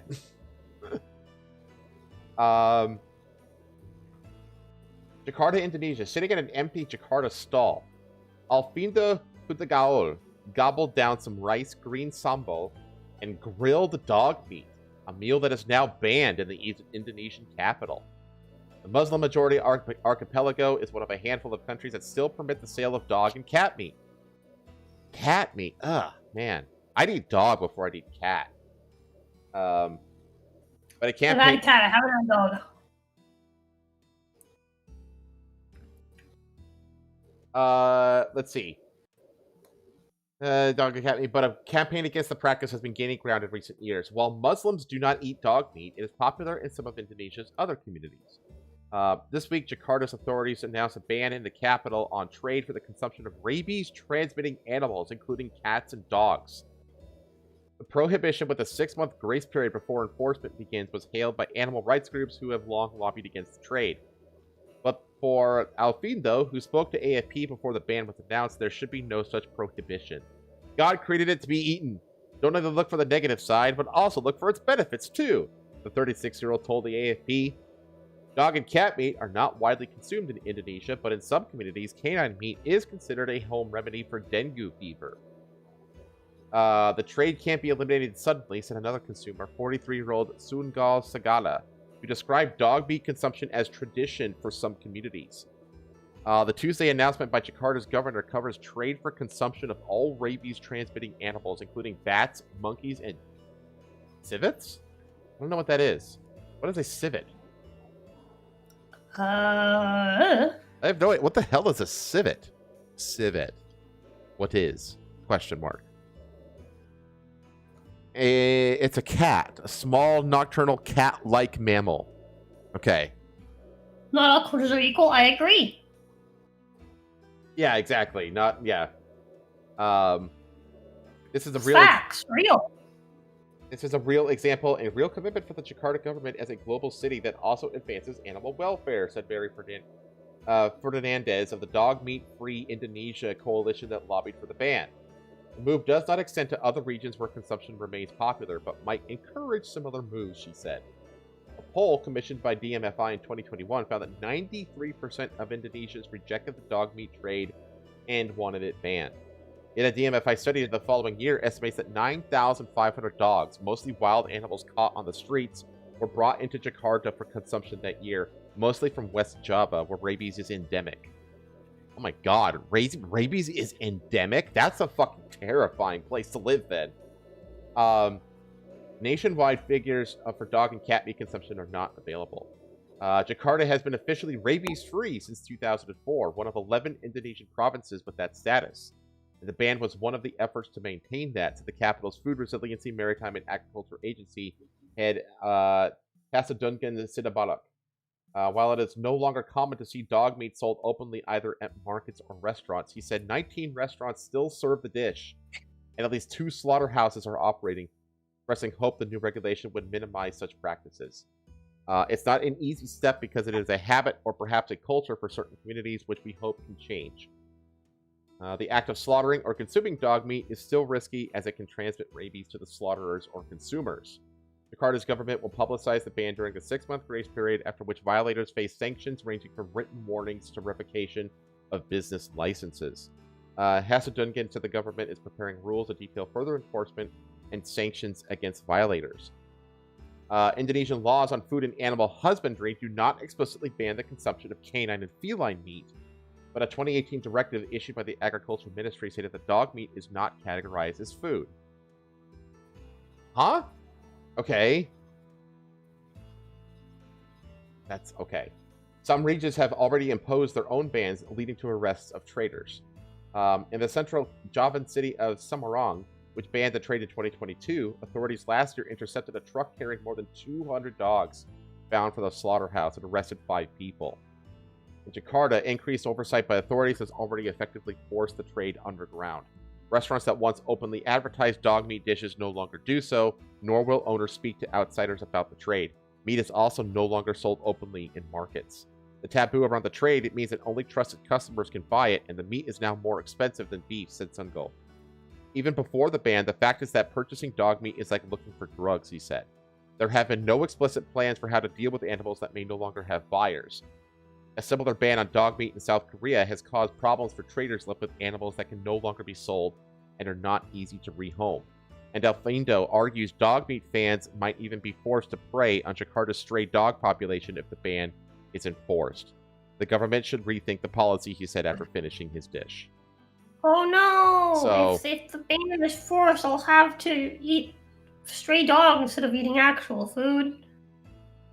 well, like, Oh no! here, Dude, like- imagine living in a country where you have access to other food and still choosing to eat dog food. Like eat dog.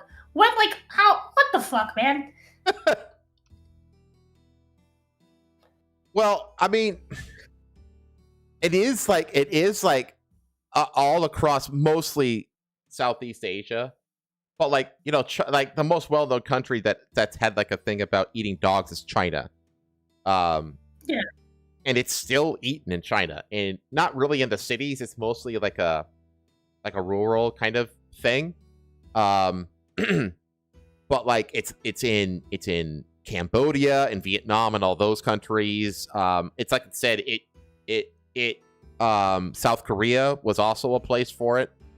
But also I get it, man. I've eaten cat before, but like, it's okay. You got other food now. Right, like cat's like the last resort. Like when What all the are you strays, doing? when all the stray cats disappear in Cuba, that's because there's another famine happening. You know, but it's like, Exactly. but when there's not a famine, you don't eat the fucking cats.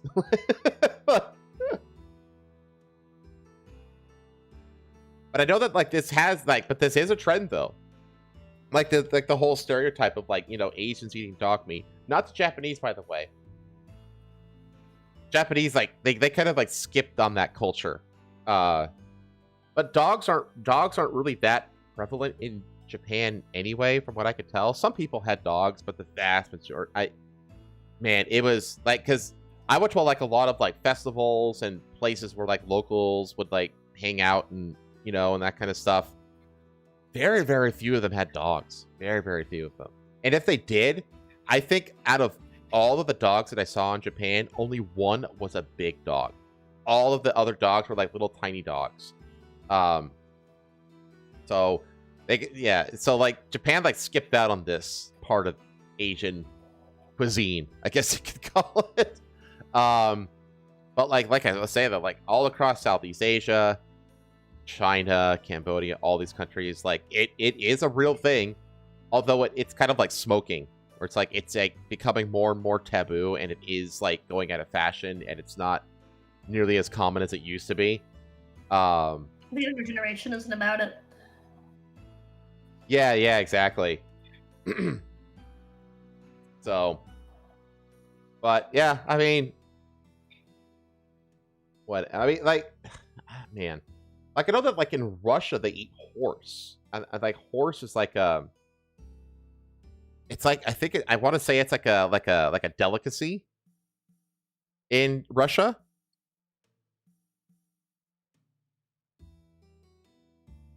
Don't ask me. I don't know. I'm looking it up now. Yeah, in certain parts of Russia. That's what I thought. Yeah, you can, in like a bunch of places in Russia, you can get horse meat like very easily. Like it's a really common thing in all kinds of places in Russia. A few other places too. And that's another one of those animals, and it's like, you know, that's awful. You know what I mean? Because like there's like this human animal connection. It's like, well, you know, in some countries it's not. Some countries it's food. In Scandinavia, yeah, okay, there you go, Viking. Yeah, see, like, a horse is another thing. Like, you tell that to Americans, they're going to be like, you know, shock, gasp, you know? But, I don't know. I find it interesting, but like I said, I've never had either.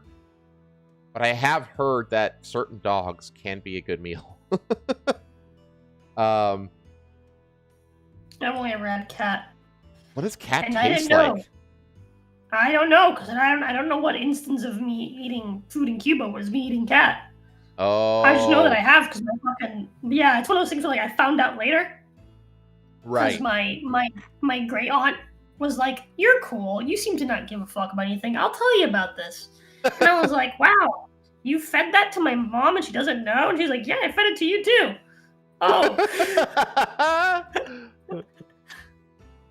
Well, all right then. Man. I'm glad we figured that out. Is that the most, like, weird meat you've ever had? I mean, yes. I don't know when I had it. I just know that I have. I think I guess told me it must not been that bad. I think the weirdest meat I've ever had is I have eaten kangaroo before.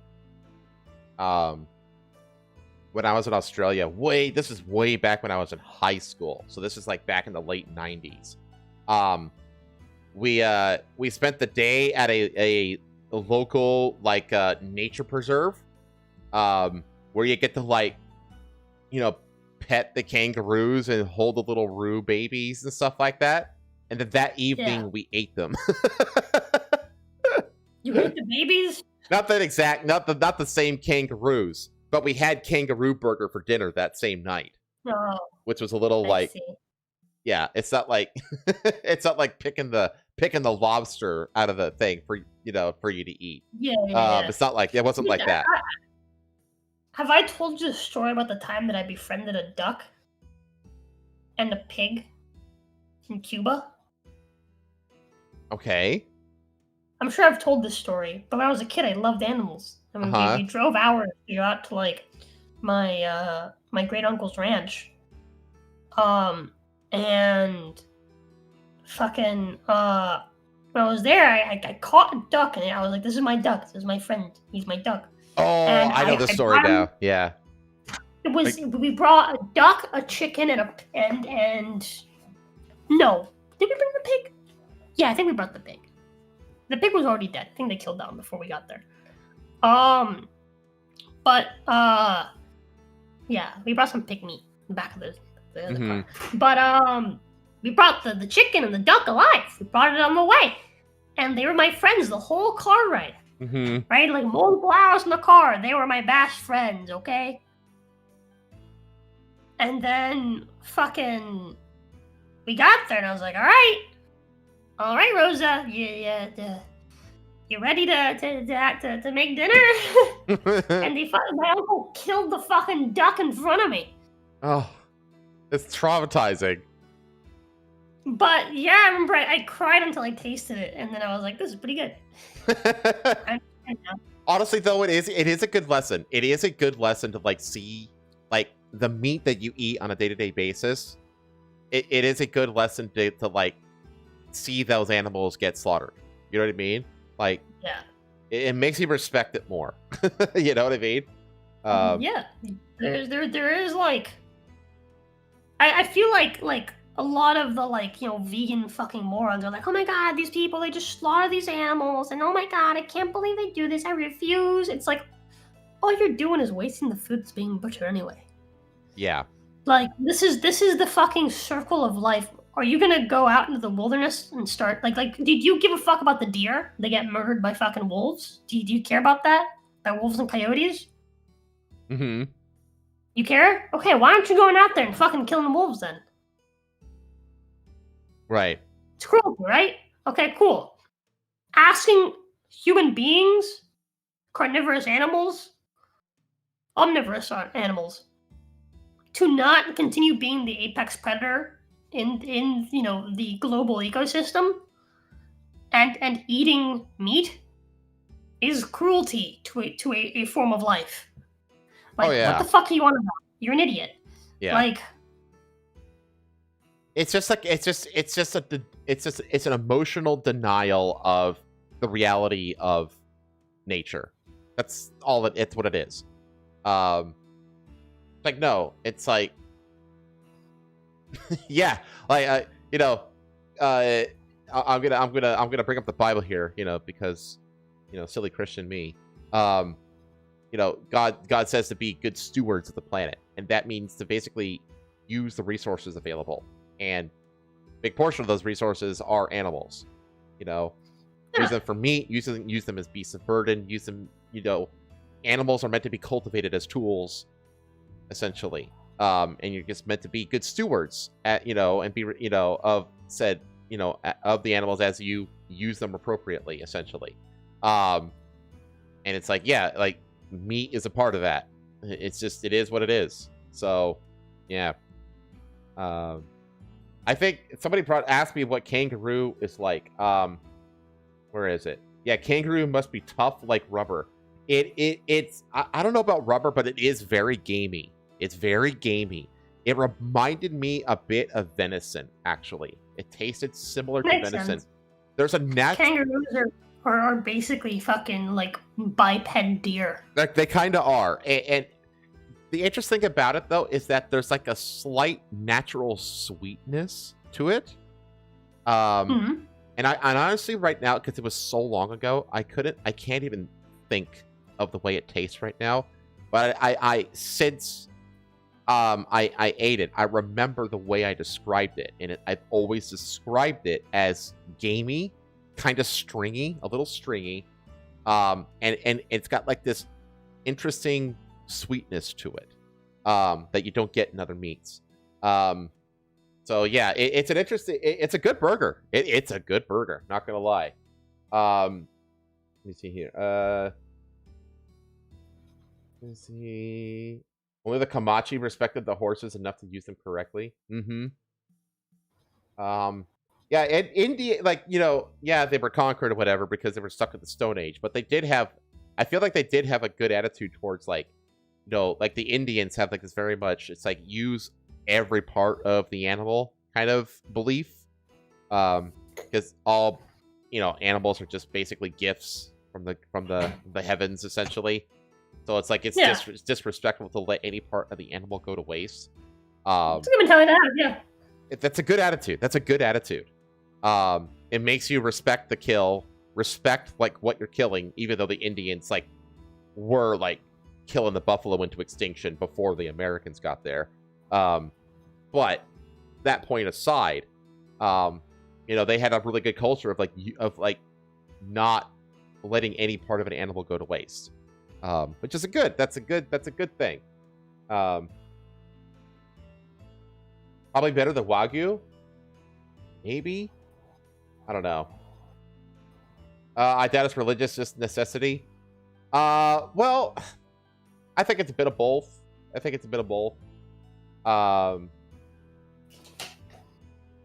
See here. I watched my father take the balls out of the boar once as a kid. I can hear the scream a mile away. Oh my god, dude, like a boar's just natural, like, scream is already fucking gut-wrenching enough. Like, they just like when they squeal, they just sound like they're just in the most immense, immeasurable amounts of pain possible. Like, they just, oh man, I hate the squeal of a wild boar.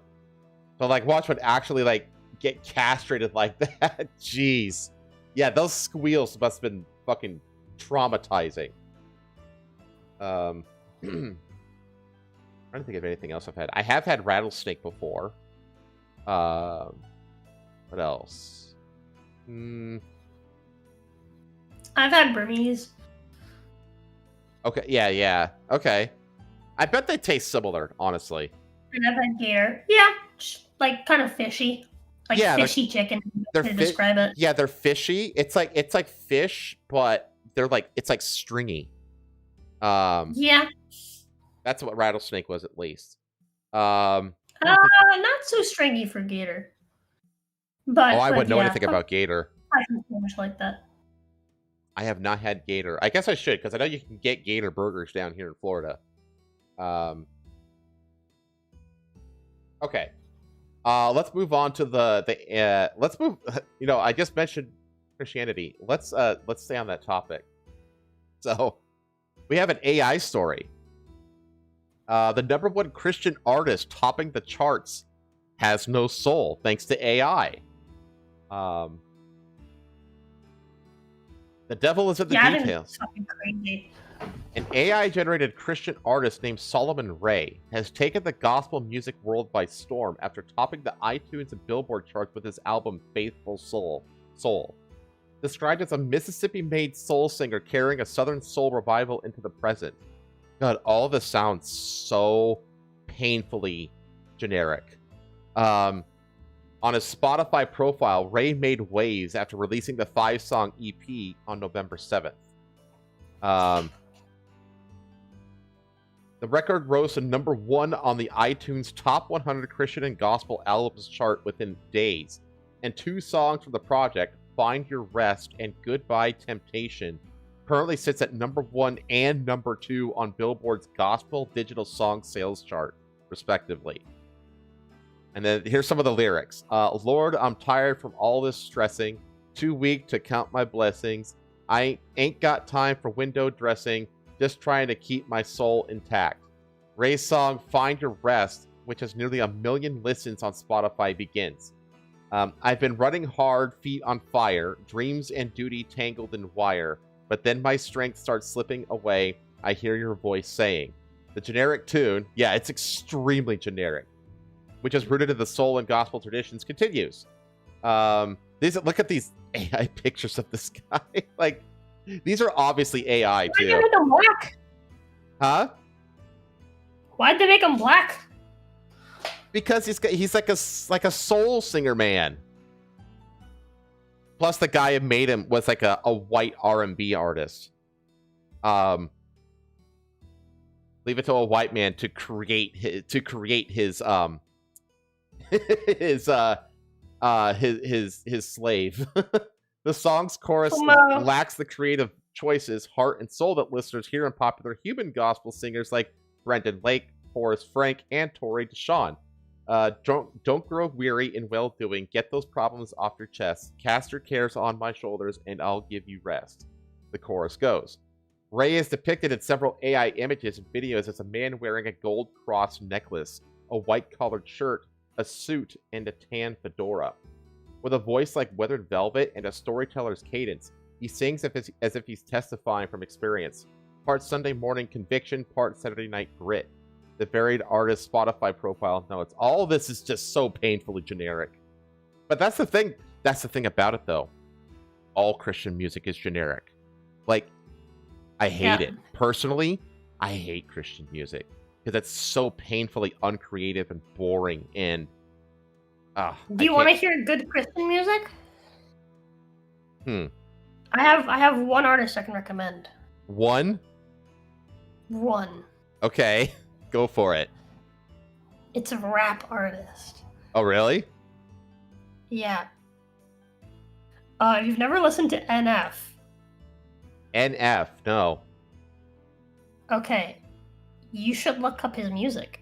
It's pretty good. Okay. He doesn't curse. And he's had well-known rappers like on tracks with him. Mm-hmm. And he makes even them not curse.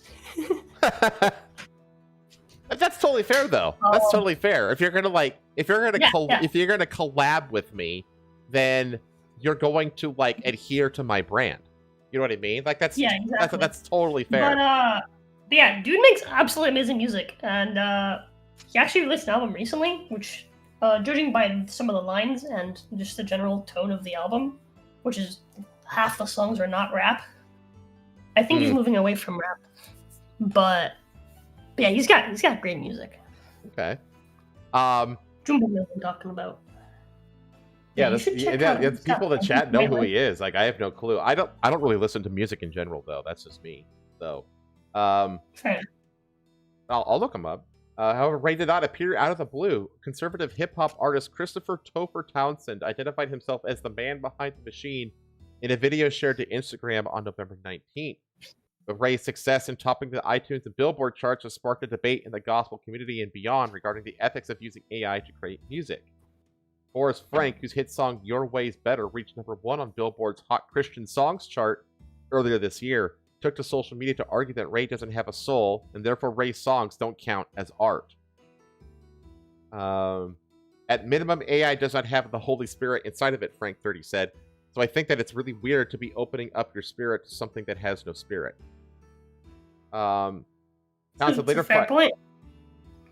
fired back in an Instagram video of his own. This is an extension of my creativity, so therefore to me, it's art, Townsend said following the backlash against his AI creation. It's definitely inspired by a Christian. It may not be performed by one, but I don't know why that really matters in the end. This is one of the guys who spoke out against them, against the AI. Another musician named Solomon Ray, he was a real human and works as a worship leader. Oh, gee. So this guy has the same name as the AI. Spoke out following the AI singer's success as well. After receiving messages from friends about topping the Christian charts, this Ray addressed the AI elephant in the room. There's something at the high end of the vocals that gives it away, he said, which is true. That's one of the arguments that it's not an argument. That's one of your proof points that you don't use a voice changer. Correct. So, according to Christianity Today, and the creative choices sound like AI, it's so precise that it's clear no creative choices are really being made. How much of your heart are you pouring into this, he added. If you're having AI generated for you, the answer is 0. God wants costly worship. I actually agree with that. Other gospel music fans rushed to the comment section of one of Ray's songs to slam the surprising use of AI behind the Christian hit. It's also funny how easily so many Christians are duped. You know? Like, Christians are like very well known for getting like easily like I guess you know like catfishing. It's like that, but for like religion, like Christ fishing, I guess you could call it. Like Christians are so easily duped into like buying into shit if it's just got like that we are fellow Christian labels. You know what I mean?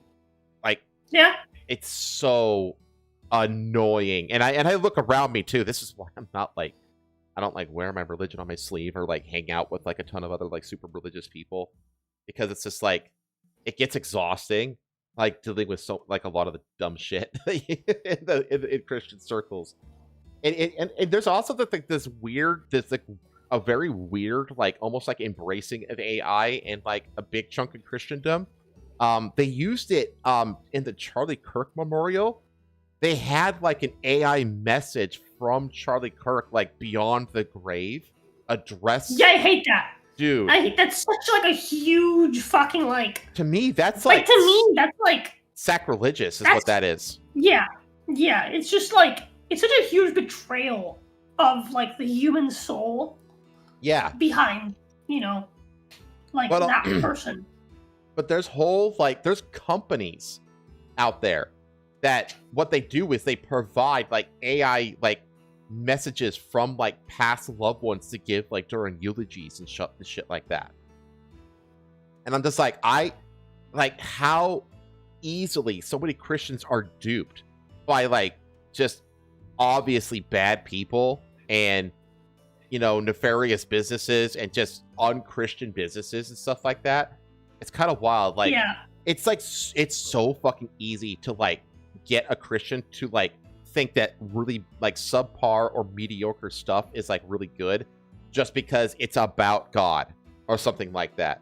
Like the bar is so low, and the standards are so bad that Christians just fall for shit all the time.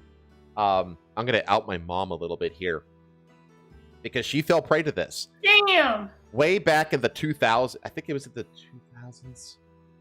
Yeah, it was in the 2000s. My mom bought a product that she was completely convinced was real called God's Water. Okay?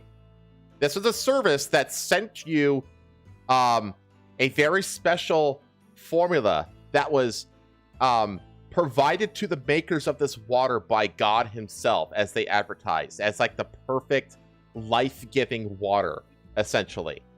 And she would pay like however much money a month to have like gallons of this shit shipped to our house. And she made us drink this shit that was obviously just regular ass tap water. Okay?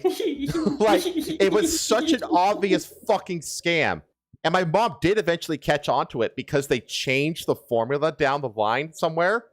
And they said, God spoke to us again and and told us to tweak the formula. So the formula is different now. This sounds a lot like the foundation of the Mormon church, by the way. And that's when she was like, oh, this isn't actually God's water because God doesn't make mistakes. You know what I mean? So obviously God wasn't like, oh, I got it wrong. Here's the right formula. Sorry. Like, that's, you know what I mean? But it just goes to show you how, like, so easily, like, Christians are duped by bullshit. All you got to do is just slap a cross on it, and Christians will just buy the most mediocre, subpar shit and think it's awesome. Just because there's a cross slapped on it. It annoys the fuck out of me. It makes my religion look fucking like filled with a bunch of retards. Don't comment on that, please. I didn't say nothing. Well, you see here, like, there's a lot of people that are against this, though, is the point here. So AI, no thanks. There are plenty of real singers I can support. Not y'all in the comments not realizing this is an AI video and not an AI voice singing. We are doomed. Yeah, exactly. Like, guys, this is AI, no spirit in it, sadly, commented a third, while a fourth shared, this AI is drawing people away from real Christian singers. Don't be sucked in. Be aware of these last days. God, they always think it's like we're in the end times. We're always in the end times. To some Christians, I swear to God. The post had reached out to Townsend, Apple Music, and Billboard for comment. This wouldn't be the first time that an AI artist caused a stir within the music industry. Breaking Rust, another computer-generated singer created by the unknown songwriter Abiere Rivaldo. God, they just called her the unknown songwriter. Like, that's so unknown she is. Abiere Rivaldo Taylor made headlines earlier this month when his song Walk My Walk. God. Oh my God, everything about this is so painfully generic. It sounds like it could be a country song too. top the Billboard country digital. Oh, that okay. So this is a country thing and not a Christian thing. Okay. Like Solomon Ray, Breaking Rust received mixed reactions from fans and experts. Who the fuck is an expert? What? Singer Breland called the AI artist's success and popularity a bad sign for the future of music in a statement to the Post. While music software specialist Jason Palomara warned that AI will have a corrosive effect on the whole industry. Look at this. Look at this. This like, it's such a stereotype. AI generated, like, give me like a handsome, like a handsome Chad, like a cowboy country singer. You know what I mean? It's like this is exactly what that the AI is going to give you right here. Like, he couldn't look more like generic from an AI. Spotify, meanwhile, insisted that it is committed to providing listeners with more transparency, despite the concerning rise of AI artists on the platform. Stop calling them AI artists, for starters. AI art is an oxymoron. We support artists' freedom to use AI creatively while actively combating its misuse by content farms and bad actors. Spotify does not create or own music. The company continued, this is a platform for licensed music where royalties are paid based on listener engagement. Yeah. You get like 1 million listeners, they'll pay you like $4. And all music is treated equally regardless of the tools used to make it. Look at this guy. It's just so hilariously like stereotypical.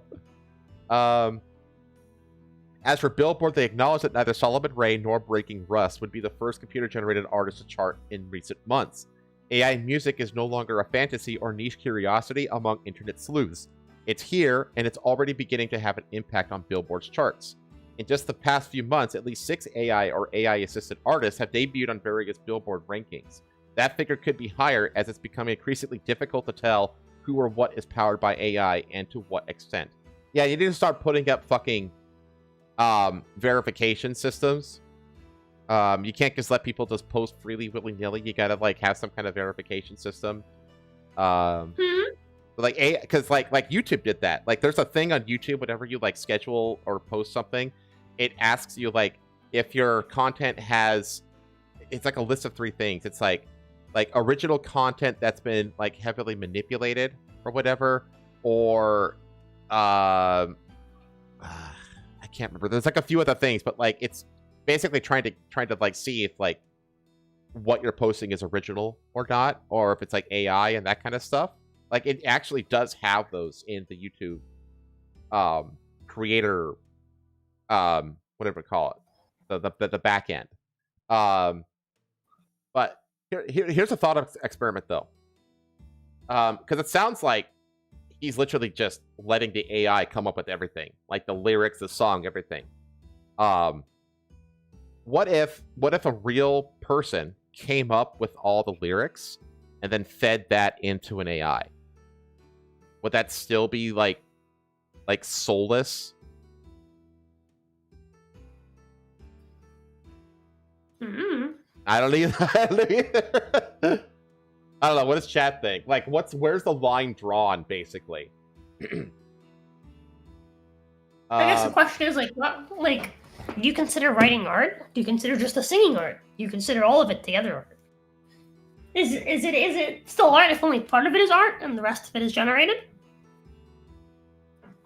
Yeah, that's the thing. Like, and then, at what point do you draw the line between like explicitly writing the lyrics and prompting?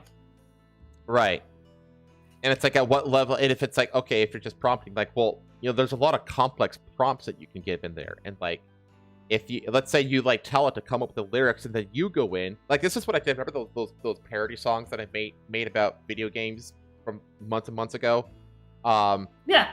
Originally, what it did there is I basically gave it like a 1-line or like a 2-line prompt, and then it came up with all the lyrics, and then I went in and I basically modified all the lyrics line by line, and then fed those new final lyrics back into the AI, and then let it iterate and until it came up with the version of those lyrics that I like.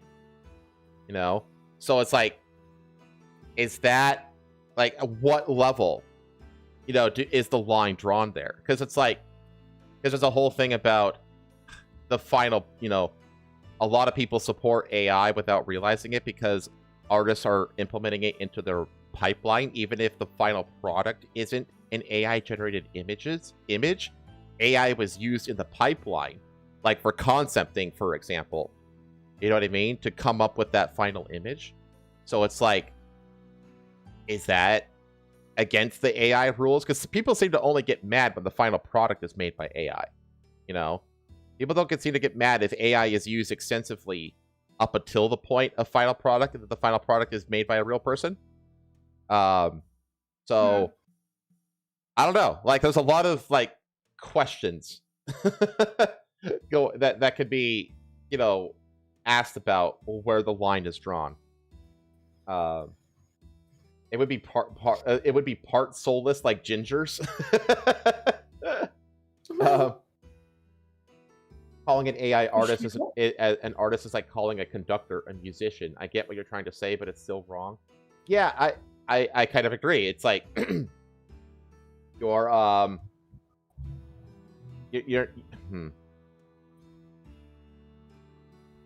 trying to think of other metaphors and they're coming up blank, but that is a good metaphor. Let's see. On Steam, games has to now inform you if AI was used. Yeah, there was like a whole scandal about that recently, because like it was used in the new Anno game from Ubisoft. Like a bunch of like their cover art, and banner art, and like loading screen art is like just completely like dog shit AI, where you look at the background and it's like super obvious that it's AI because it has all like the weird body shapes and stuff like that you see in like classic lazy AI. Like they didn't even bother going in and touching it up. But yeah, like people see that and they go into the disclosures and it's like way down at the bottom. It's like there's AI art in the final product, you know. If they want to ban AI in music, I demand that they ban auto-tune as well. Is auto-tune AI? I don't think so, because it's just a pitch correction device. It's not... I don't know about that one. A lot of people consider like the auto-tune thing to be like an instrument in and of itself. Yeah, I don't know. Like, me personally, not a fan of this shit. Not a fan. But again, I can see what I know why so many Christians are so easily duped, because Christians in general are easily duped in terms of like capitalist offerings to Christians. It's really easy to sell to Christians by just slapping a cross on something, even if it's shit. So I could totally see why so many Christians fall for this and, you know, put it all the way to the top of the billboards. Custom brushes is a type of AI too. Yeah, you're right, because like the randomization aspect of it. Yeah. Okay, let's move on to like I don't even know what to call it. I'll let you read this one, if you'd like. Yeah. In fact, I'm gonna let you read the next two, if you're up for it. We'll see. I've pain my cheek. So this one is an interesting little. It's like a human interest story that we found that I think is interesting. Yeah. This artist designs intricate suits of armor. The intended wearer, a humble mouse. Ah, yes, a humble mouse. Look at that. That looks awesome, by the way. It does.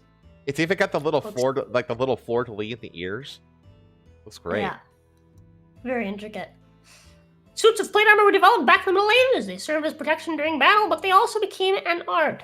Here in the 21st century, one metalwork artist is keeping this ancient art alive, but instead of armoring people, he's creating suits for mice. Yep, you read that right.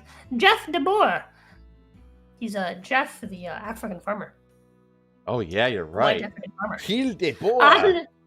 He's been fascinated with suits of armor since he first saw one as a kid at a museum in Calgary. Over nearly 4 decades. He's made a name for himself in the fine art world as someone who has continued this incredible art at a minute scale, learning, perfecting, and teaching it to others. Look at that. Wow. That's fucking cool. Like, because this is like, it's Nice armored mice. yeah, it's like totally articulated too. I mean, yeah, it's gotta be. De Boer's really interest in suits of armor was not just aesthetic, but also about what they did. Armor is like one of the first evolutionary defenses against the hostile world. I mean, whatever amoeba has slightly tougher skin can go into hotter water. If you had an exoskeleton, you can survive the bite of some other monster, De Boer said. De Boer's dad was a sheet metal fabricator, and young De Boer spent his childhood playing around in the shop. He even built a few full-size suits of armor, but they took a long time. More time than he wanted to spend on a single project. De Boer ended up at art school studying jewelry making, and as he was working with the tiny tools involved in the craft, he had an idea. He could build a suit of armor in a much shorter time frame if he built it for a mouse.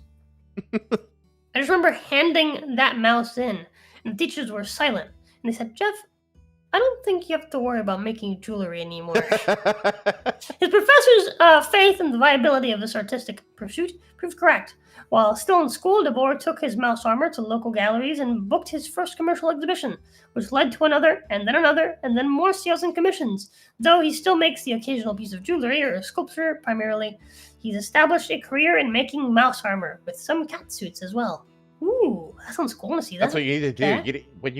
When you get to your opening your blacksmith shop, you need to start building armor for snakes.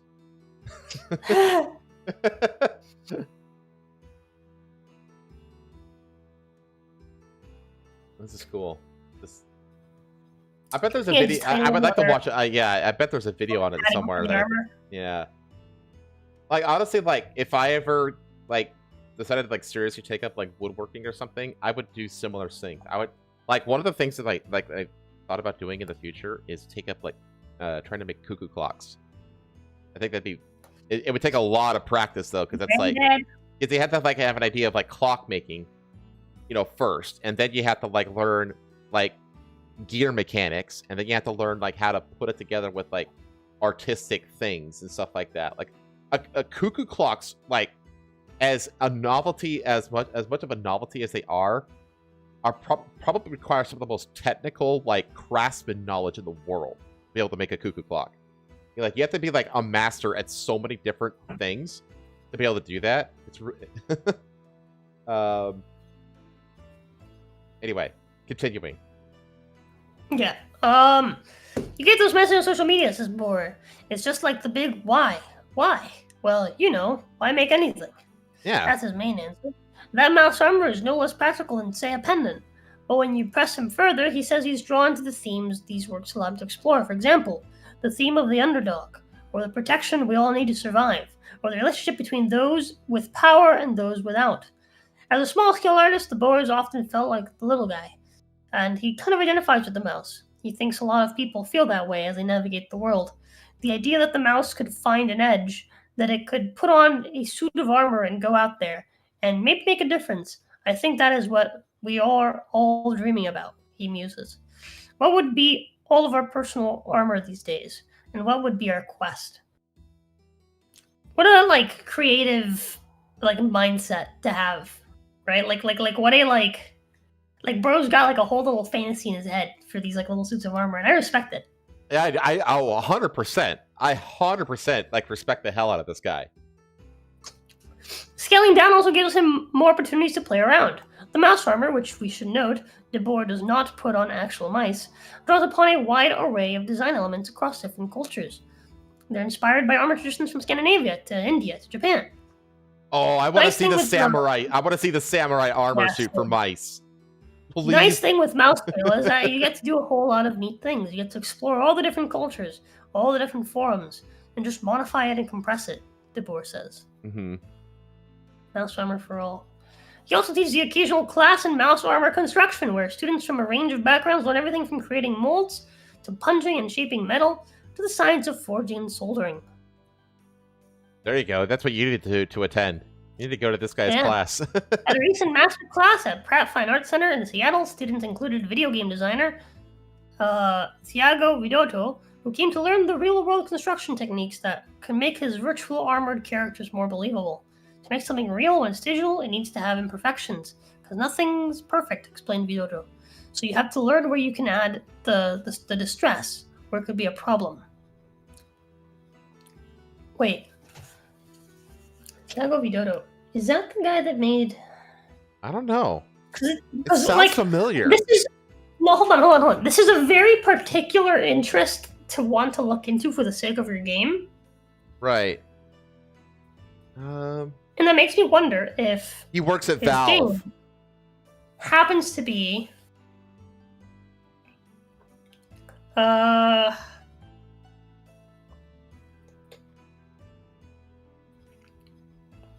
my god, what the fuck is that game called? Hold on. Dota?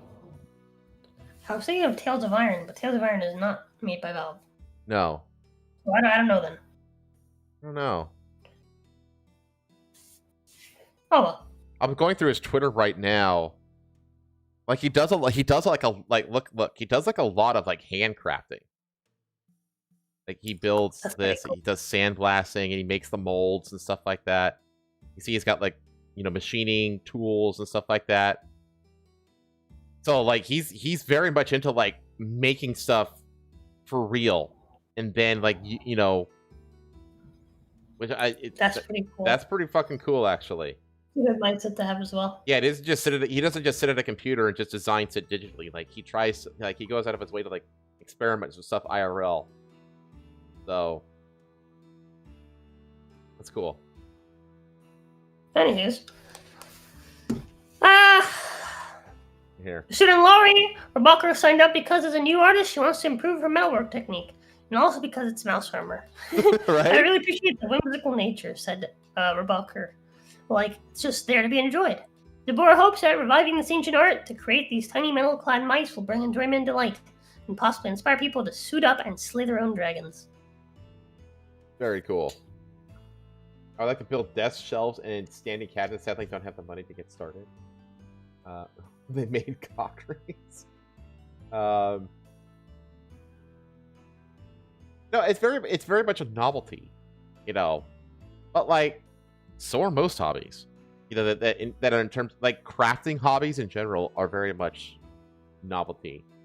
But I always think like if I wanted to make things, if ever I could like find the time to like start making things, I wouldn't make bigger things. I would make smaller things. Like I like, I don't know. I feel like I like the fine intricacies that you would have to develop the skill for smaller things. Like one of the things I do like building is I like like what book nooks are. Book nooks? Like a book nook. Yeah, what is that? Is that like a?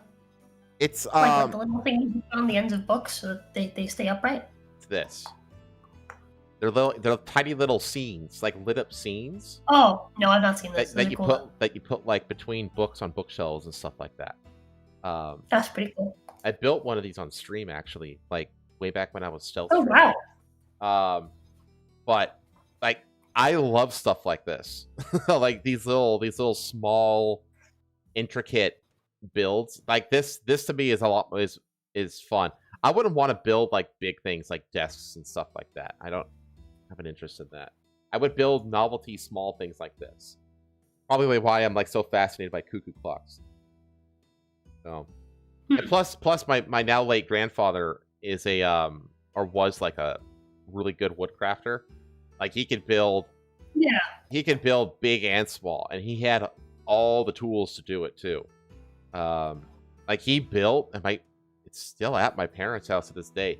He built like a full-size grandfather clock from scratch. So he knew how to how to do the clockwork. He knew how to integrate glass into wood pieces and all that kind of stuff. Like he knew his fucking stuff. That's actually kind of the reason I want to try to work, get into it and eventually learn how to make a cuckoo clock, because I feel like it'd be like, grandfather to son. Because my dad was never a woodworker. Yeah. He was an auto mechanic. He was a car guy. So, but wow, somebody is like peeling out in your. Yeah.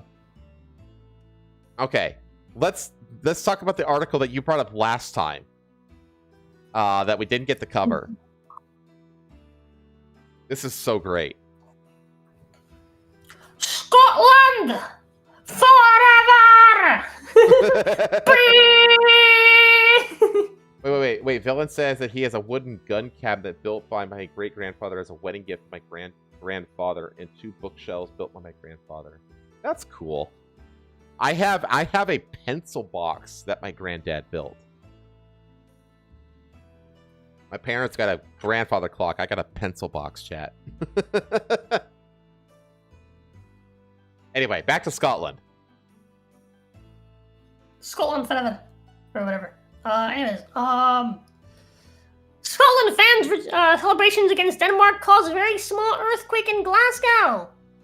According to the British Geological Survey, Scotland fans' outburst of emotion when Kenny McLean scored from the halfway line to seal a stunning 4-2 win in the FIFA World Cup 2026 spot was equivalent to a very small earthquake. Wow.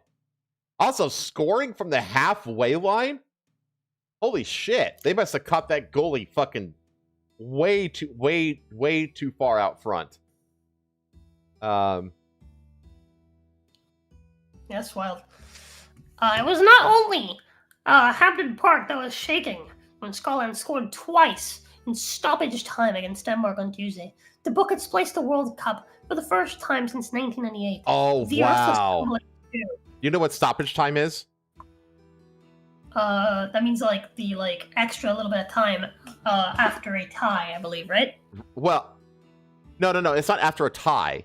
It's just like whenever they take a little break for substitutions or whatever, for whatever reason, handing out red cards, all that kind of stuff. Those seconds add up to a handful of minutes that they tack on to the end of the game, basically, so that the game is is a full, whatever. I think it's, oh gosh, how long is a half? Is it 45 minutes, chat? I want to say it's 45 minutes each half, but I can't remember how long a soccer match is. But either way, 90 minutes. Yeah. So I think I think they're 90 minutes, but I could be wrong about that. So they take that accumulated time, they call that accumulated time stoppage time, and they just tack that onto the end, which means they went into stoppage time tied, and then in a very short amount of time, scored 2 goals, one of which was from the halfway line. Which, yeah, that's pretty fucking badass. That's absolutely fucking insane. But anyways, each half gets stoppage time, so that means it was stoppage time only for the second half. So that's not a lot of time. Anyway, sorry, I keep interrupting. No, you're good. This was trembling too. According to the British Geological Survey, Scotland fans outburst of emotion when Kenny McLean scored from the halfway line to seal a stunning I just read that. A small earthquake. The BGS and McLean's goal was picked up by seismic activity monitors at the Glasgow Geothermal Observatory in Dalmarnock, around 2 kilometers from Hampden Park. God. The reading was taken between 2148 and 2150 when McLean's audacious shot hit the net, was measured at a surge of between -1 and 0 on the Richter scale, and produced the equivalent of a 200 kilowatt, enough to power between 25 and 40 car batteries. The full-time whistle also produced a reading, as did Kieran Tierney's superb goal to give Scotland a 3-2 lead. Scene of events causing sudden activity in Scotland are not unheard of. Last year's Taylor Swift concerts in Edinburgh also registered on the Richter scale. Yeah, but is that... I think that's because they have fucking giant-ass speakers, on either side of the stage, which, I don't know if you've ever stood in front of those things, but I stood in front of those things working security at Ozfest way back in my college days, and yeah, if you're in front of those things and they start going, that's gonna fucking vibrate your fucking organs out of your fucking asshole. It wasn't just vibrating me; it was actually pushing me forward. Because my back was, because I was facing the crowd. I was facing the mosh pit. Is what I was doing. And when you're standing in front of those things and they're just they got full bass going, the sound is so powerful that it was actually like pushing me forward. It was crazy how, but like I could easily see how concerts would register on the Richter scale because of those speakers. But this is just purely made from a crowd, which is that's crazy. Yeah. They said that it was only for a couple seconds, so it's like the 2 seconds, like right when it hits the net, basically, and the crowd just goes ape shit. Oh, fucking wild. Yeah. And the crowd goes mad. 2 kilometers is about what? That's like 2/3 roughly of a mile away. So it's more than half a mile away as well. So. Which is impressive because, like, have you ever, like, I've like tailgated at stadiums and stuff like that, so I'm just like with my friends just out in the parking lot watching the game on a television or whatever. And like even then, like, you hear the screams from the crowd when something big happens, you know, on the television, and when you're outside, even just from the parking lot, it's not that loud. Like, the sound doesn't travel that far, you know. So for it to register, you know, more than a half a mile away is really impressive. That's cool. And what was, like, since 1998? Damn. It's Denmark? Okay. So that was definitely an upset. Look at this kid. This kid's having the time of his fucking life. He's like, yeah! Yeah. There's a little soulless ginger boy having the time of his life.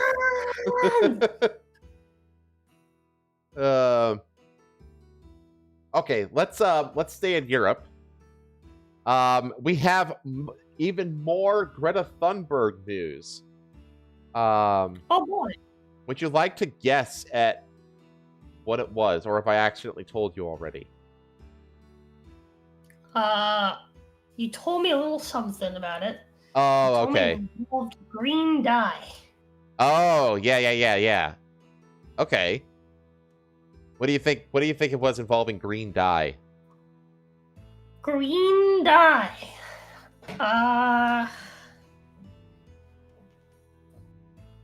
You said more about it. I can't remember what else you fucking said. Green dye. She used it to. I don't fucking know, man. Think about where. Trees. No. Think about where it happened. It happened in Venice. What is Venice famous for? Water. Yeah. Just put green dye in the water? Yeah. Why? And it wasn't just in one place. So, for what purpose? So Greta Thunberg is fined and banned from Venice after Extinction Rebellion dyes Grand Canal green. Action coincided with the COP30 climate conference. Remember the conference where there was a fire that broke out? That we covered last week, as activists targeted 10 Italian cities. So this is like a super highly coordinated, like I don't know if it's eco-terrorism, but it's like definitely like eco-agitation, I guess. I don't know. Like I don't know if this is qualified as terrorism. But climate activist Greta Thunberg has been slapped with a 48-hour ban from entering Venice. Like, just permanently. That's it? I know. You fucking cucked out Europeans. Fucking perma-ban, motherfuckers. If Asmund Gold can do it, you can do it. From entering Venice, Italy, after joining Extinction Rebellion protesters and dyeing the Grand Canal bright green, according to reports. The Swedish activist, 22, was also fined $172. This is nothing! She basically got no punishment. I mean, come on. 48-hour ban and a $172 fine? Give me a break. Give us a couple days to clean it up, and then you can come back and do it again. Oh my god.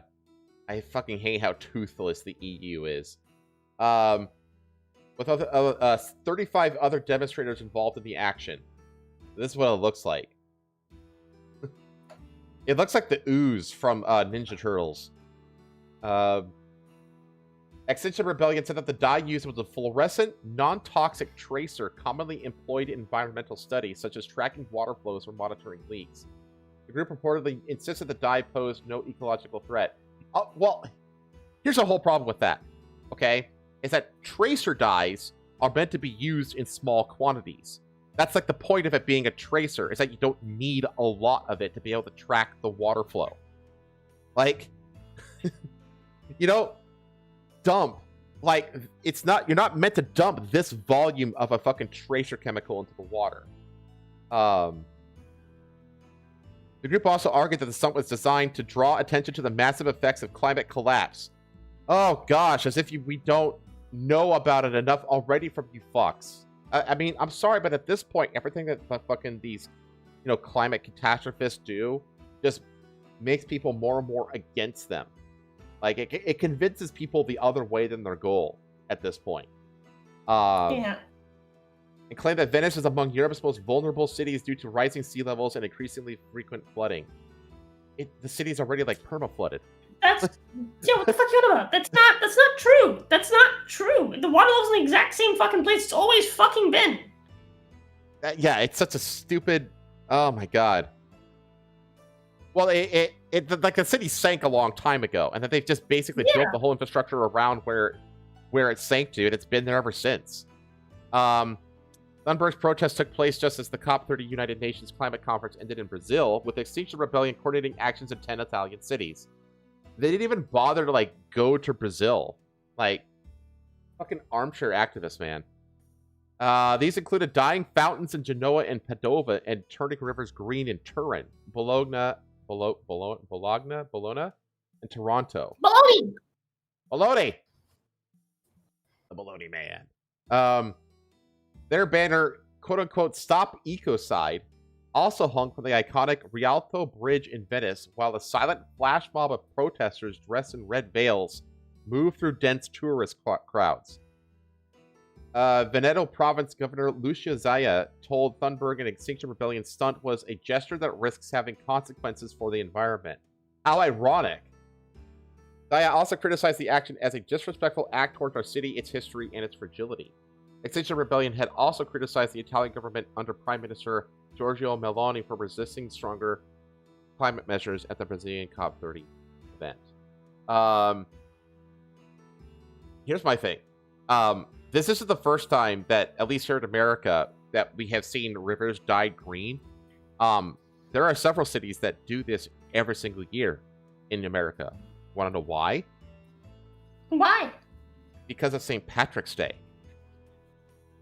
In Chicago and Boston, they dye the rivers green on St. Patrick's Day. I think it might be more than those two cities as well. But here's the thing, though, is that in those cities, they don't use a fucking tracer dye. They use they basically use like a vegetable oil that it reacts with the water and creates the green color, basically, and then it just dissipates, essentially. Like it's like a completely environmentally safe thing.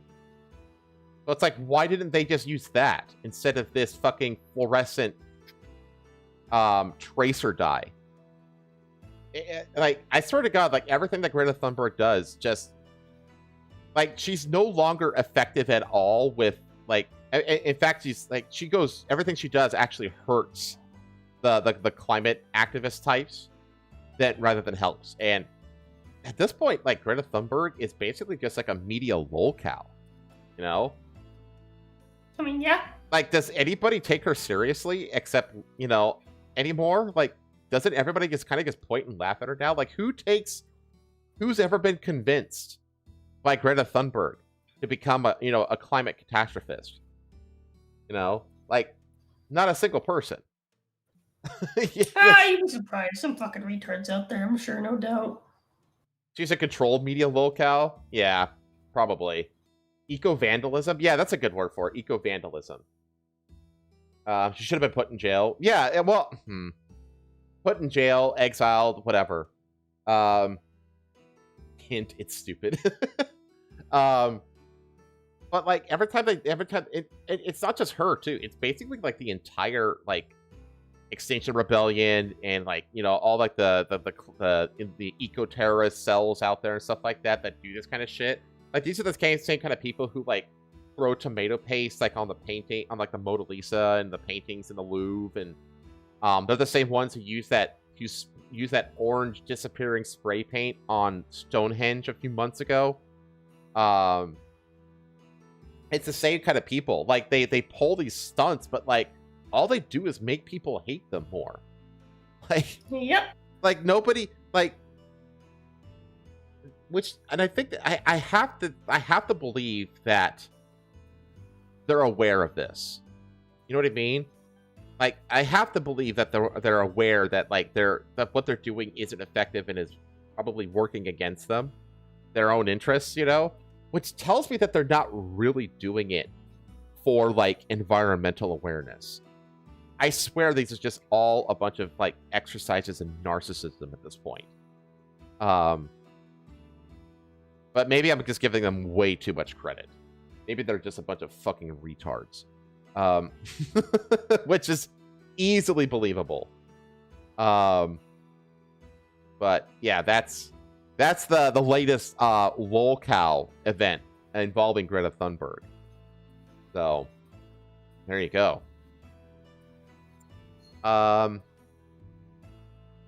Okay. I think this is one that you sent me as well. Not Black Friday, which is this. I had to go to a different source for this because the article you sent me was like, it was like I didn't have any free articles left, so I had to go to a different source. But it's the same story. Okay. Here, let me try to read it. See my fucking. Ow. Man dresses his dead mother in Miss Doubtfire-style scheme to collect $60,000 pension 3 years after her death. Oh my god. Look at this. Look at that. Look at that. Like, when you're looking at it, like, straight on, like, it looks pretty good at, like, very first glimpse. You know what I mean? But, like, you obviously, like, really, really quickly recognize it's like, oh, there's, like, there's a break in the skin right here, and there's a 5 o'clock shadow underneath it. You know, like, it falls apart pretty quick, but it's still, like, better than you'd expect. Yeah. Okay. The man is being investigated after he dressed up as deceased mother in a pension scam. 50-year-old man disguised himself as mother, 68-year-old Gaziela Dal Oglio, in a blasted skirt, lipstick, and a short brown wig, and he missed out via style scheme to collect his mother's pension after she died in 2022. Town newspaper Carrier de la Sera reported. It's actually like Corriere de la Sera. Something like that. The identified man was a former nurse and is currently unemployed. He never reported his mother's death and continued to claim €53,000 of her survivor's pension from her late husband and income from the family's real estate and land, according to the outlet. November 16, a registry office clerk in Borgo Virgilio. I have no idea. About 2 hours east of Milan, noticed the man's disguise after he came in to renew his mother's identity card. They contacted Borgo Virgilio Mayor Francesco Apporti, and the police and investigation was launched, Apporti told Corriere della Sera. She looked very much like the woman in the photo on the ID, but there was something that didn't convince the employee, like the hair on her neck, the heavy makeup, and it looked like beard holes were protruding from the grease paint, said Apporti. So it wasn't like a mask. It was just like a really like thick makeup job, essentially. Yeah. Is that what they did with Robin Williams and Mrs. Doubtfire? Like, I don't remember like what they did. I thought it was like some kind of a mask that they put on him. Pretty sure it was, yeah. Yeah. The analyzed video surveillance footage and saw the woman arrive in a car. Alarm bells ringing. The woman doesn't have a driver's license. Piece by piece, the picture of this unpleasant situation began to emerge, he said. The office clerk called the man back to the registry office, where the mayor and police officers confronted him, and he admitted to the disguise and that Graziella was his mother. Per Corriere della Sera. The footage obtained by the Italian outlet La Repubblica The man is seen walking in disguise with a cane as he heads to the registry office. He's wearing a dark cardigan with a white scarf and mid-length skirt with short brown hair while holding a bag. Yeah, I mean, it's not the worst disguise. It's really not. No, it's not, but it's like, man, you really should have, It's really just really like cleaned it's it up. It's the beard line that really gives it away, like immediately. To confess his disguise, the man agreed with the authorities to search his mother's home. There they found the mummified body. Oh my god! Graziella in a room. According to, you didn't even bury her? The woman may have died of natural causes, but the autopsy will probably determine that. This is like a straight up Norman Bates scenario. Said Aporti. In any case, they had no financial problems. It's a very, very sad story. That's wild that Is she there was more down just there? she was just no that oh wait, you're right, there's more. Yeah. The man's being investigated for concealing a corpse, fraud against state damages, impersonation, and falsehood in public, per La Repubblica. The registry office of the municipality of Borgo Virgilio is reportedly handling the investigation. Huh. People have reached out for comment. That's the fact that because that's literally what Norman Bates did. Norman Bates was like literally like kept his mother's corpse like in the basement of the hotel, right? And was creating was doing all the things for the dead mom. That is, oh man, that's so fucking weird. Well, I think why? Oh, I guess he hit. So he had it in his head from the very beginning to not report her as dead, keep the body secret, and continue to collect pension. That was so he's been yeah, because the only reason he did this disguise thing was because her ID had to be renewed, and that has to be registered for the benefits to get received. So the well was running dry essentially, so he had to do this to try to get the ID renewed. Makes sense. Yeah. So yeah, he's been scamming the pension system for 3 years. That's how long he's been hoarding the body. Oh man. That's fucking gross. For 20 grand a year, I would have gotten my face waxed before going in. Yeah, dude. Yeah, that's the thing. That's the first thing you do, right? I mean, it's this this is standard. You have to do this just to make a gas mask wearable. Is you have to clean shave your face. It seems like a no-brainer that's what you'd have to do. Anyways, that's the creepy man, the creepy Miss Doubtfire man, scamming the system. Okay, let's talk about Hitler. All right. We talked about it last week too. Politician named Adolf Hitler set to win election in southern African country. A politician called Adolf Hitler set to win a local election in his home country, but claimed his father had no idea about the Nazi leader's significance when he named his son.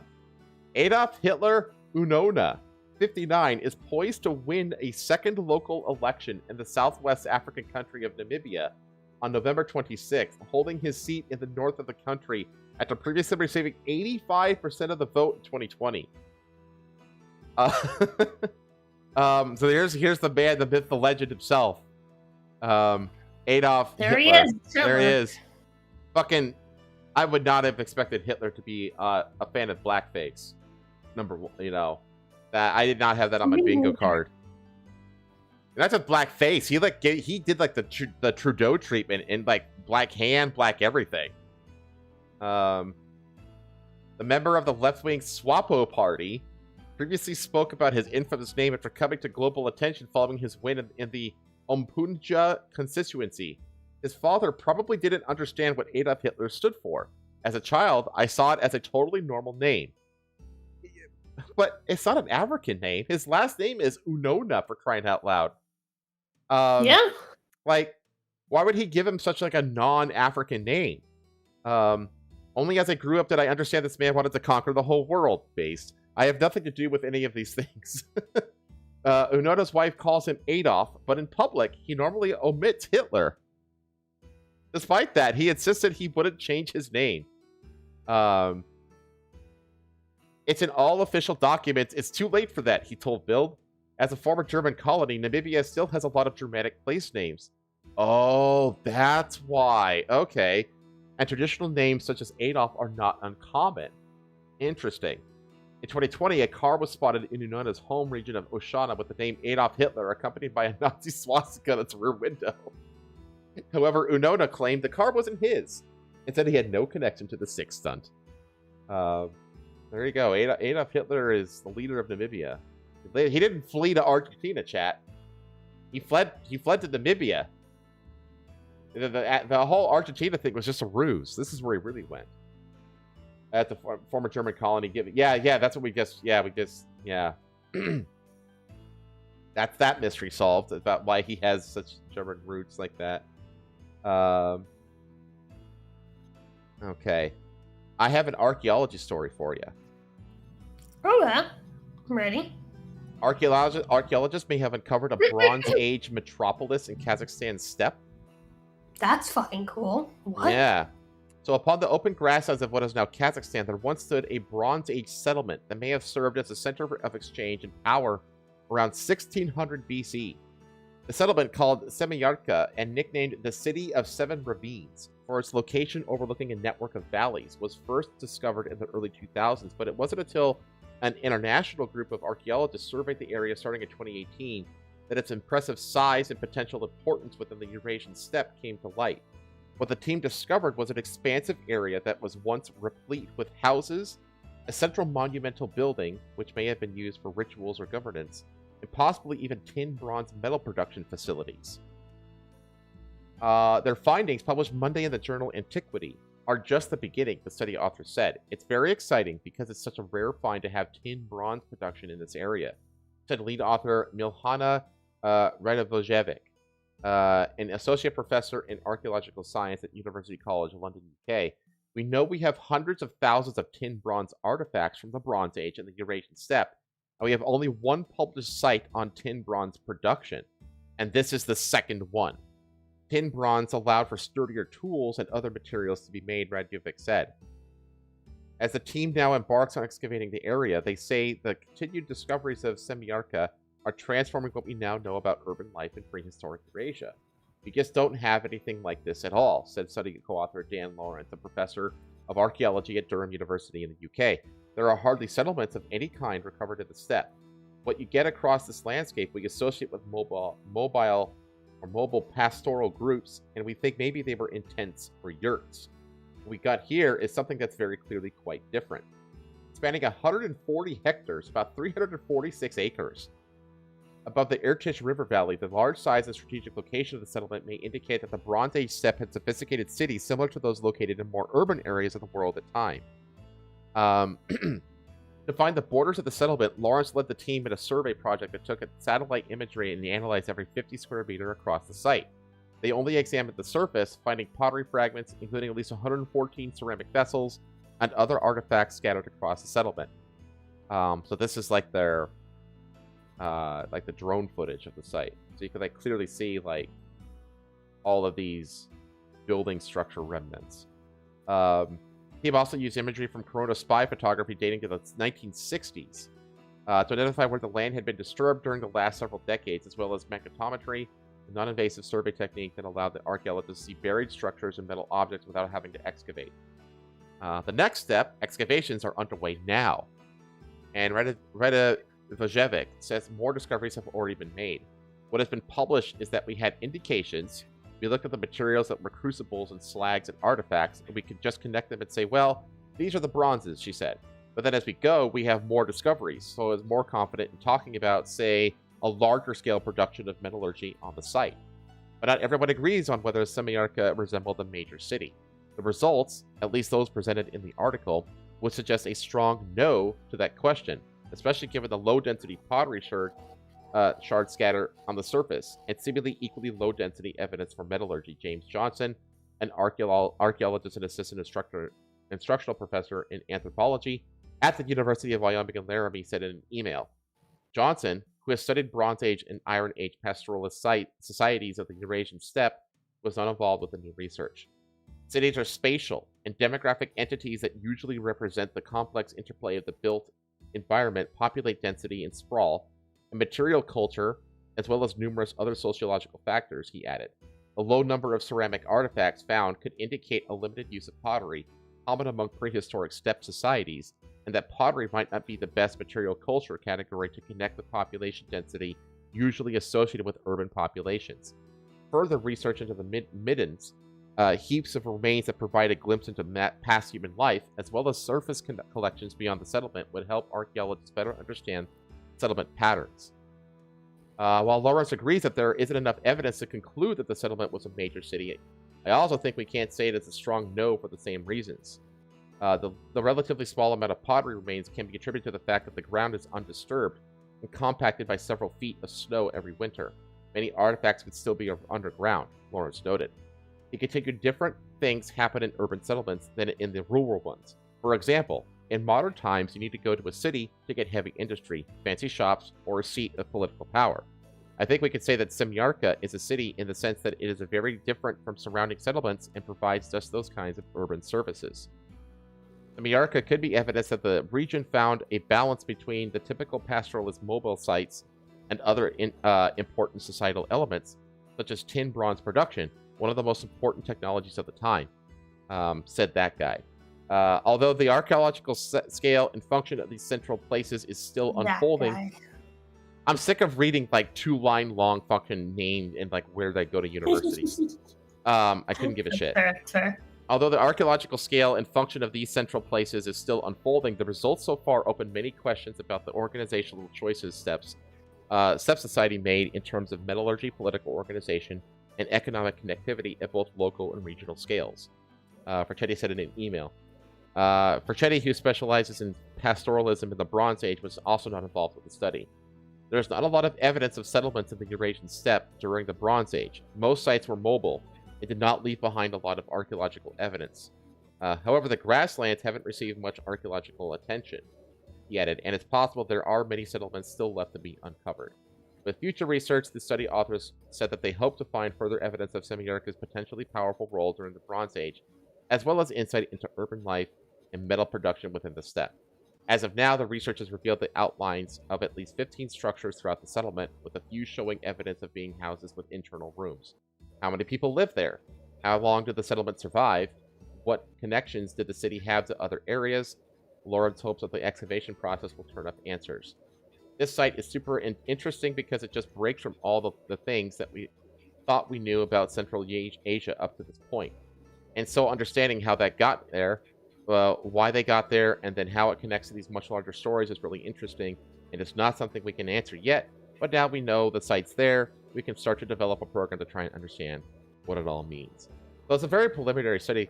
The first thing that I was thinking of, okay, is that if this is a site of metal production, metallurgy, as it's saying, particularly tin Bronze Age, that would suggest, at least to me, that the raw materials needed to create those metals would be mined relatively close by.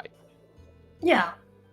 Like that would be my first instinct, was to be like, okay, is there mineable tin in the area?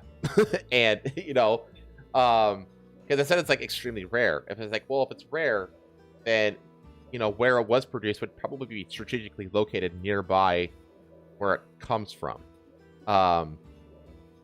So that's my main question. It's like, okay, if this was, you know, the place where they were doing metallurgy and stuff like that, where were the materials coming from? And if so, are they nearby? Because I feel like they would need to be nearby, and I would go from there. But it is interesting though, because this definitely looks like remnants of permanent structures of some kind. Yeah, for sure. Something was definitely there, with distinct rooms, walls. You know, yeah, I would think that those probably were made out of wood. Like if it's a mobile society, you know, set up some simple wood structures for, you know, storage and this and that. Like even like Indians, like nomadic Indians, still set up tents and stuff like that. They still would build things, you know. I just want to know where that.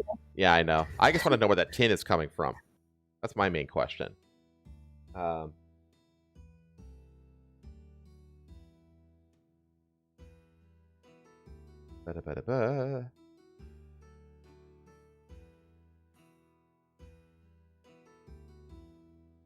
People of the Seth famously led the Persian army on a wild goose chase across the land. The people burned everything permanent and mounted their horses, taunting the Persian king with letters. That's true. You're not wrong about that. You think that this could be like another one of those instances? Burned everything permanent, mounted their horses.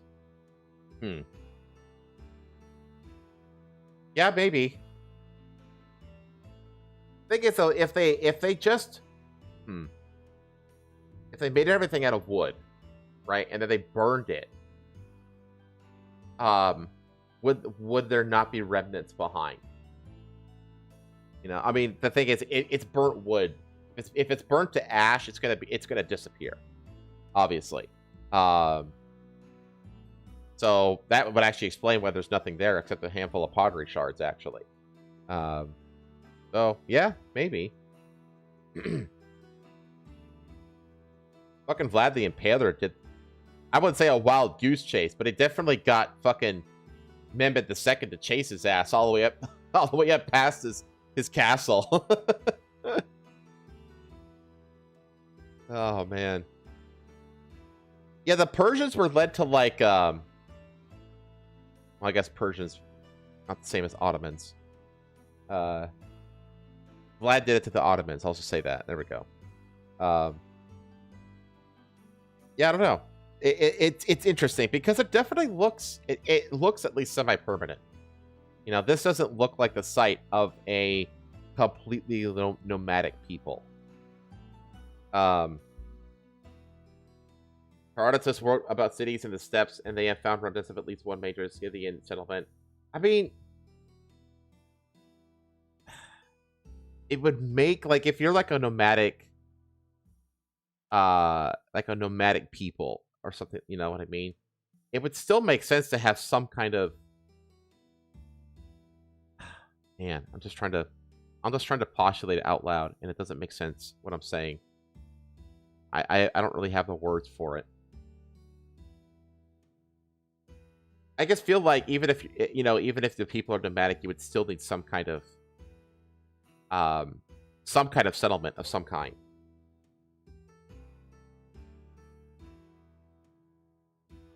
Somewhere. One major Scythian settlement. Okay. Gosh, I have like most of Herodotus's works, and I've only read like half of one of the books. Since some of the settlements are located close to other civilizations or along trade routes for trade.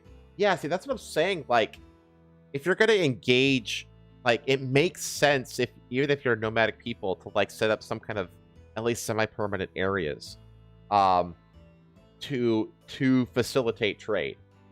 You know, like that's with permanent or geographically permanent civilizations, I guess. Yeah, I don't know. I don't know enough about ancient steppe, Eurasian steppe culture. Isn't this the same like the same area that like the Mongolians and like Genghis Khan came out of? Was the Eurasian steppes? I thought that was like a Mongolian thing as well. But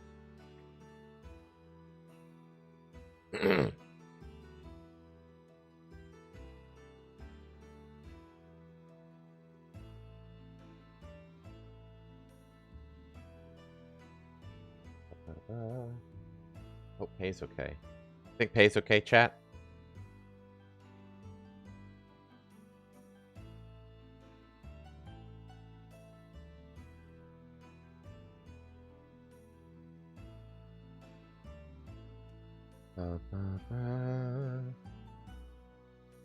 Yeah, I figure. I want to go back to, I want to start covering more archaeology stories again because I find it interesting. The thing is, though, is it's like, when I look for archaeology stories, 95+% of archaeology stories is like, this random trinket discovered in this place, that random thing unearthed in this place. Every little bit is unique, but they at the same time don't manage to stand apart from each other. You know what I mean? So it's like rare you come up with like a story like this that's about like a whole, like, maybe I mean that's the thing, like, would I call this a city? No, I wouldn't. But like I could definitely see this as being considered like a trading outpost of some kind. You know what I mean? Like, you know, just a strategically located trading post. Who knows? I'm back. Sorry. Oh, you're good. The artist responded. Oh God, the drama Suddenly. continues. Yeah, they responded with like this huge apology, trying to explain what happened, and like pictures of like further completed work. And it's just like, I don't even know if I believe that this work was even like real at this point. Oh my fucking god! Hold on, I get close to my wife. I just found a fucking. We have these like chocolates that come with like little pomegranate bits in them. Uh-huh. And I found a giant one that's like 3 of them merged together into one giant piece. And you show this to her. Okay. Oh my My favorite goodness. archaeology stories are those where they go, Herodotus was right. Well, Herodotus was very, very matter of fact. You know what I mean? Like, he really wasn't that much of an embellisher when it came to his historical writings. I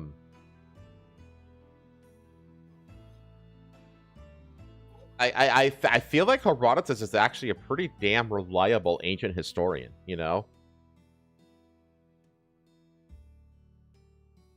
Like, I'm sure he got some stuff wrong, but his writing is very, very... It's very, very dry. I'll say that. Which is why I have, like, pretty much all of his works. Which is a lot, by the way. I mean, it's like fucking volumes. And I've only read, like, half of one of the volumes. Because his writing is just so damn dry. And it's very, like... There's... I don't know. There's not much of... Like, he doesn't, like the way he, like, writes his history. He very... Like, again... He writes it, like, very, very academically. He doesn't really write it like a storyteller. He gets, you know, he's very much, you know, academically, this happened, and this happened, and this happened, and this happened, and this happened. You know, and then and that's it. Like, that's how he writes. And it's like, man, if you don't find this stuff, like, particularly interesting, there is absolutely no reason to read this shit.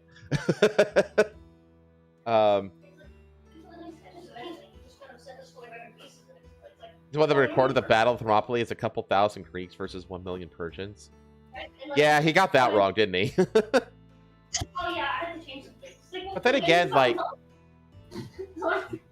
Did he, like, purposefully embellish the Persian army?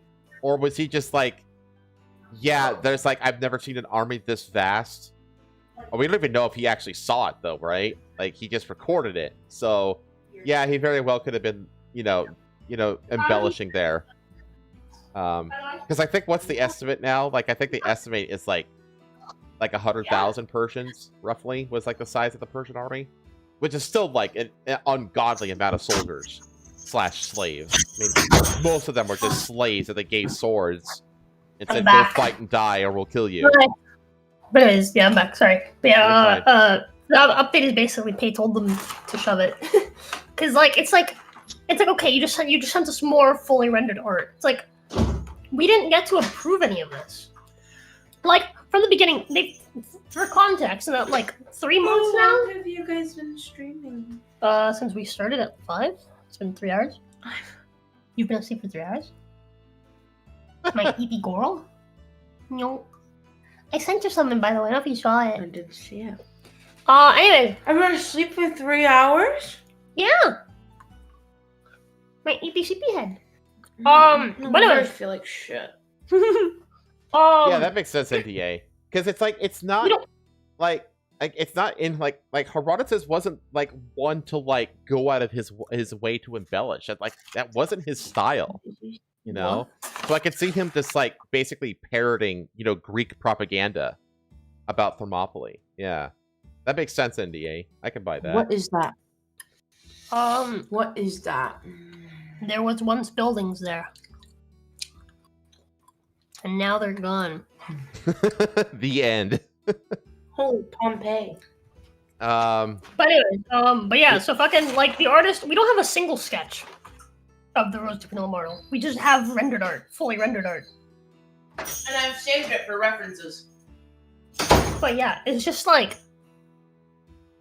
And then, like they would just come back to us after, like a month of silence and be like, okay, here's the fully rendered finished art piece. Some of the things are different. Yeah, I had to change some things. Why? Because. It's like, okay. Like, they totally changed. I'm gonna show you something. Actually, I think I showed it to you. They totally changed the dress. Did I show you that already? I think you did, actually.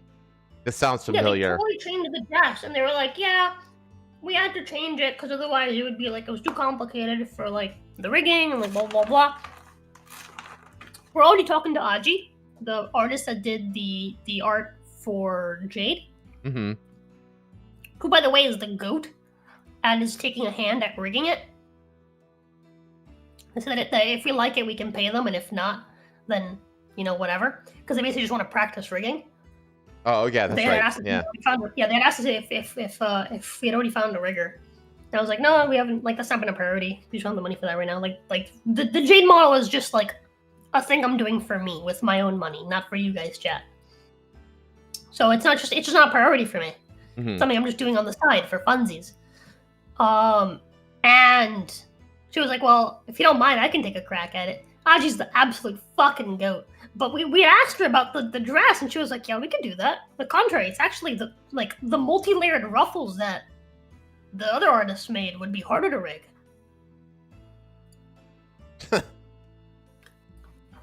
And my guess is it was just too complicated for whatever AI they use. That's my guess. Fucking artist, man. But yeah, and it's like, I don't know, like in hindsight, it's like I accepted a lot of bullshit that I really shouldn't have, but I think it's just like me and Pei were just both hopeful. Like, oh my god, finally we're getting the Rosa 2.0 done. I get it. I get it. Like, you want to give them the benefit of the doubt as much as you can. But it's like, there has to be a line drawn at some point. Yeah. Yeah. Like I look back and I'm just like, man, we accepted a lot of bullshit. Yeah. These last two, these last two are We're just getting yours. ready for them. They're both animal I'm ready. related. I'm ready. First one. North Carolina driver says bald eagle dropped a cat through her windshield. You may not believe me. I could believe this. I just had a bald eagle drop a cat through my windshield. This is actually one of the reasons that I won't let Archie outside, actually, because there's fucking birds of prey all over Florida, and like they will absolutely snag a cat. Like there's no way I'm honestly like if Archie got out, I'd be more afraid of. Here's the thing. What? Between birds of prey and cats, it's actually like a pretty like. That's not a like direct like, oh, this thing eats this thing scenario. There's like, I actually had a friend growing up named Jake, who had a cat. I can't remember what his cat's name was. I think his name was literally Hunter. He was a southern dude. He lived in Virginia. Okay? His cat disappeared. Gone. He assumed it just lost in the wilderness. Assumed it was killed, eaten, whatever. It's gone.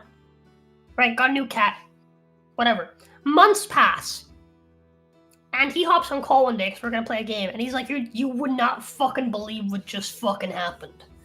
And I was like, what? He's like, Hunter came back And I don't know what the fuck Hunter was doing. Hunter must have been fucking, like, catching fucking eagles or something, like falcons or some shit. Because he came back and he is, like, twice the size and he is, like, twice as wide because he's so fucking swole. And, yeah, dude, fucking, like, obviously not all cats. A lot of cats are, like, some cats are more domesticated than others. Mhm. Like, for sure. Like, some cats are definitely further along because cats are a semi-domesticated species. But there are some cats out there that are just, like, fucking wild. Pretty feral. And they yeah. will, yeah, and they will fucking go out there, and it is like, whether or not the fucking birds of prey eat the cat or the cat eats the bird of prey, that is a contested battle. That is not like neither of those is the apex there. Yeah. I guess it depends on the cat. Yeah, it definitely depends on the cat. I do have this suspicion though that Archie was the runt of the litter. Probably. Yeah, I have that suspicion because I look at him and I look at his proportions and I remember like the way like Jin and Luna looked. I'm just like, he is scrawny in comparison. You know, I know he's not fully grown yet, but he doesn't have that much more growing to do. You know, he's got like No, he doesn't. Maybe only like 5% is left. They stopped growing around like about a year. Yeah, and he's 6 months out. But here's the thing: I've seen the pictures you sent me. That's about how big Jin looked when I moved here, right? And I remember Pei was like, yeah, he's basically not growing because he's almost a year old, or sorry, he's like half a year old, right? And I guess it's not a full year in. It's like a good 6-7 months in when they're like when they're done, right? Because by that point, I think Jin's birthday is in May as well, right? And by the time I moved here, it was, I want to say November. And I remember in just the time I was here, he had like a little growth spurt, and he went from being like about Luna's size to being taller than Luna and being about Tomoe's size. So yeah, you'd be surprised. He might still have some growing in him. He might have a little growth spurt. Yeah. We'll see. He might. Because Pei thought that Jin was done. Jin was just going to be Luna's size. And Jin got bigger. Yeah. We'll see. I mean, maybe he will. But right now, he just seems scrawny to me, which I prefer, honestly. I like smaller cats. Anyway. Anyway. Now she's a little fucking nerd. Smart as shit. But, dude.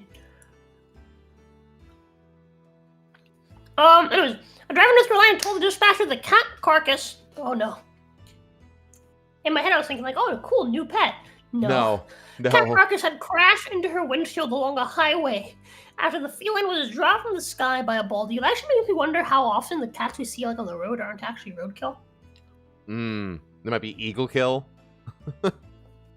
Yeah, it makes me wonder. Because like sometimes like you see them and like they're like a little splat. They're not like a, like there's no trail. Yeah. There's a like skid mark looking. Yeah, they don't look like they've been run over. Yeah, which again does make me wonder.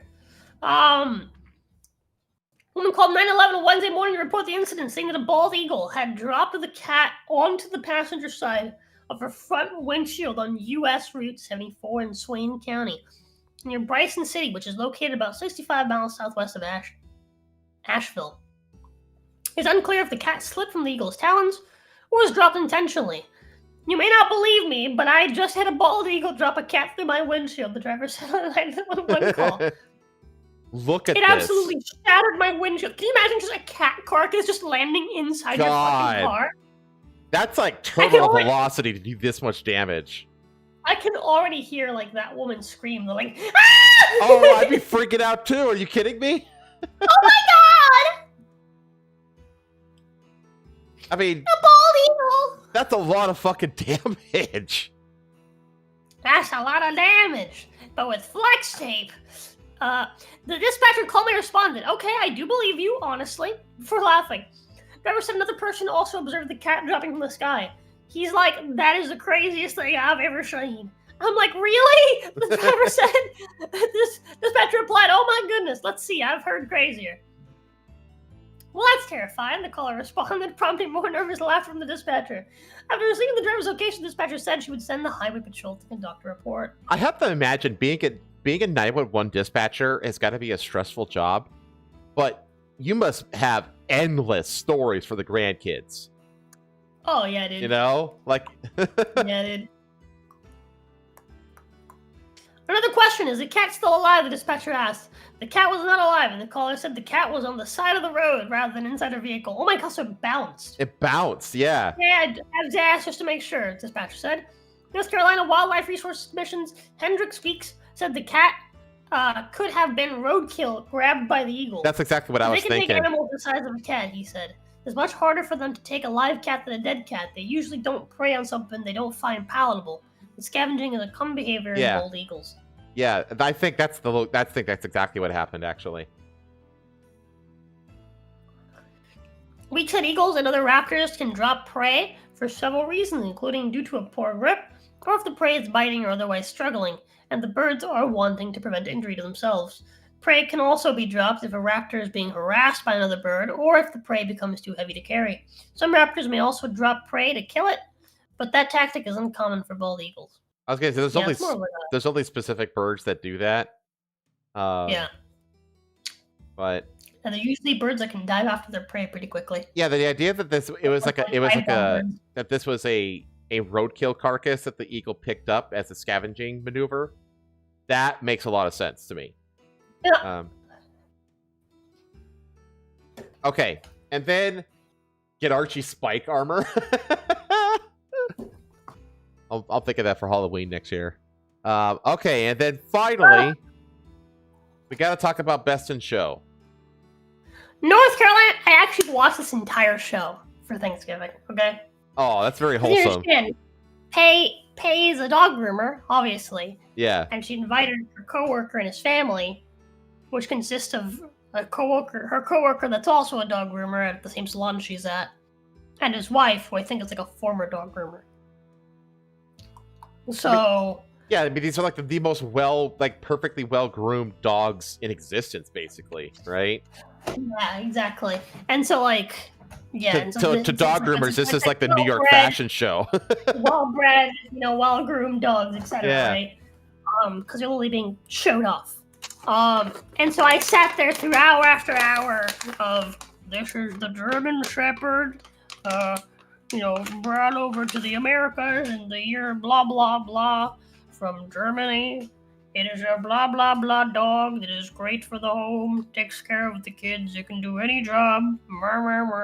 And just like dog after dog. It's fucking this is my thing. It's fucking mind numbing.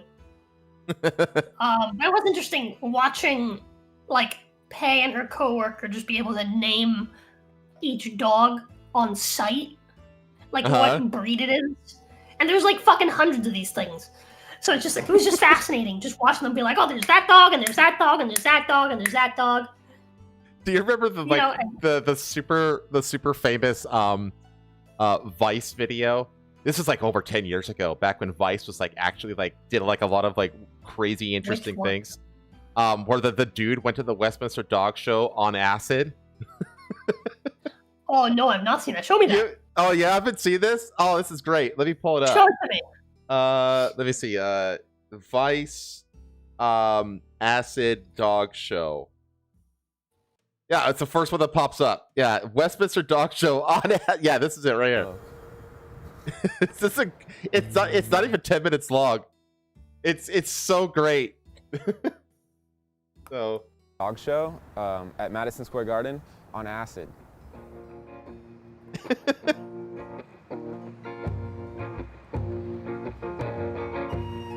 Yeah, so he takes the acid and he just goes around. That's a lot of dogs. That's a I'm lot. not really for naming animals.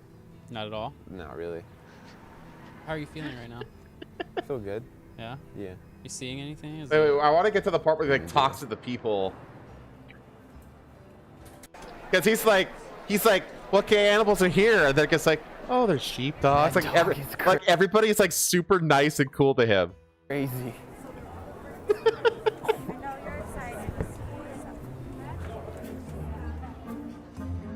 It was sort of freeing to just be like that dumb and just like take everything in and be like, it's okay, like I know that I'm on like drugs.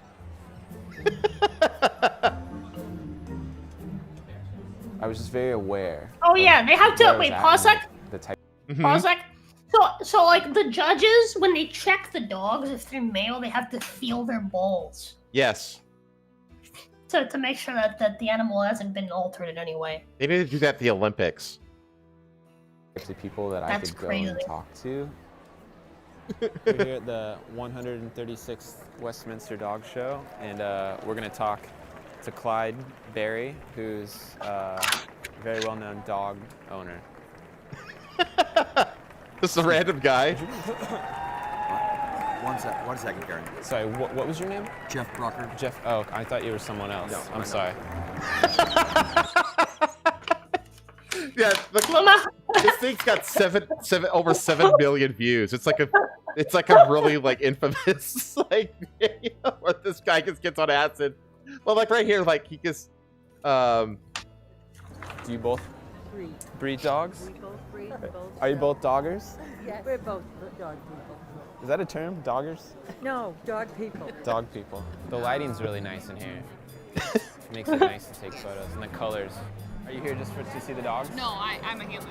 Oh, you are? You're definitely the prettiest girl at the dog show. I was gonna say she's cute. She's cute. I really like the older. See, everybody's like super nice to him. It's great. I will say, I saw a lot of like ugly, like middle-aged women handling dogs. Oh yeah, it's a Karen museum. There was very, very few ladies that looked like her. Yeah, that's very, very rare. You get this kind of lady. That's just the normal, like the wine aunt kind of vibe. Yeah. That's what you get populating dog shows. Yeah. Yeah. But yeah, it's a great video. I suggest you watch it in your spare time. But anyway, I'll let you go ahead and read this last article. North Carolina trainer and Belgian sheepdog win best in show at national. Yeah, that's a gorgeous fucking dog. Look at that thing. That's what I thought too. I was like, this thing is beautiful. Like, Yep. I don't know like dog breeds and stuff like that. You know, I would never have guessed what kind of dog this was just by looking at it. Belgian sheepdog claiming the top prize in this year's National Dog Show in Philadelphia. Daniel Martin's dog Soleil beat out some stiff competition to win Best in Show during the annual competition, which was held on November 15th and 16th, but broadcast today. The 6-year-old dog has only competed for a little over a year, and her win is considered an upset. She won $2,000, a Purina Pro Plan embroidered chair, and a Yeti dog bowl, and of course, some big bragging rights for the next year. There you go. That's pretty much that's the entire article. Yeah, anyone who knows dogs are fucking win. That dog is fucking gorgeous. Your Sunday is going to feature. And to be fair, there was like all the other dogs that were like, because the way that it works, basically each dog competes in a category. Mm-hmm. So like you have like your herding dogs, you have your sporting dogs, right? So like for like hunting and stuff like that. You have your toys. Yeah, you have your toy breeds, right? You're just lap dogs, right? Like you have all these different categories. There's a category that's just for terriers because there's so fucking There's many. so many of them. Yeah, yeah. Right. And so at the end of all that, they basically take all these dogs, and then the winner of each of those categories competes for best in show. Right. And so it's like they compete throughout the year. So from like thousands of dogs, these are like the best of the best, like down to like 7. Oh yeah, Like it's a circuit. It's a circuit that goes on like all year long. It's the same thing with the NPCC like bodybuilder competitions and stuff like that.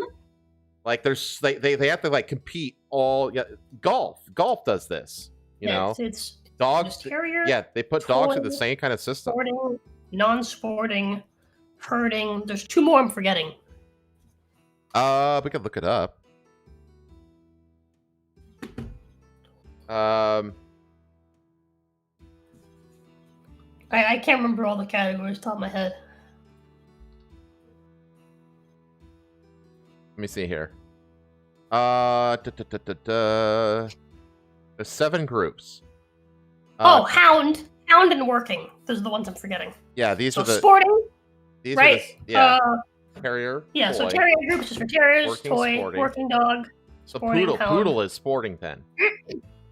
No, I believe poodle is non-sporting now. Oh, okay. non-sporting. So this is just like your like useless lap dogs. Yeah. Well, no, this is like your everything else, basically. This includes dogs that like have like lost their job. For example, like Dalmatians are no longer working group; they're now non-sporting group. Okay. Right. So these are basically like dogs that don't really fill a role anymore, but they're not toys. They're not lap dogs necessarily. Right. Does that make sense? Yeah, that makes sense. Okay. But yeah, obviously, like hounds are for finding things. Yeah, Herding is for. This is very much a hunting. Yeah. Herding is for like herding animals, right? Sporting is for like animals that like recover that like recover things, right? Like recovering dead prey, etc. Right? Working group, that's for like animals that do things like police, security, service, right? Yeah, your Stuff German like that. Shepherds and stuff, your Dachshunds, they all go into this category. Yeah. Yeah. And then you go Not up, Dachshunds. and then Whatever. yeah, and you go up, and you've got blah, blah, blah, blah, blah, blah, blah, blah. You scroll up. Oh, yeah. Yeah, and then obviously you got your toys, just like lap dogs. And then you've got your terrier group, which is basically animals that historically hunt, fucking rats. Vermin. Yeah. Vermin hunters. Yeah. That's why like rat terriers, like they jump because rats jump when they get startled. So like they bred rat terriers specifically to hunt rats, and that's why rat terriers will like jump when they get because they basically mimic the rats. So Yeah, but yeah, it was super super interesting to just at the very end there was like have you ever seen? there's 7 like basically perfect dogs, right? It's like the dude was like, man, this is a tough fucking choice. Yeah. How do they like? Have you ever seen the mockumentary Best in Show? No. Oh, you should watch it someday. It's a great like comedy that's like poking fun at the whole like competitive dog culture. It's pretty great. But anyway, that was the last story I had. It's just Best in Show is a Belgian sheepdog. This beautiful black Belgian sheepdog. And look at this thing. Like, well, maybe not.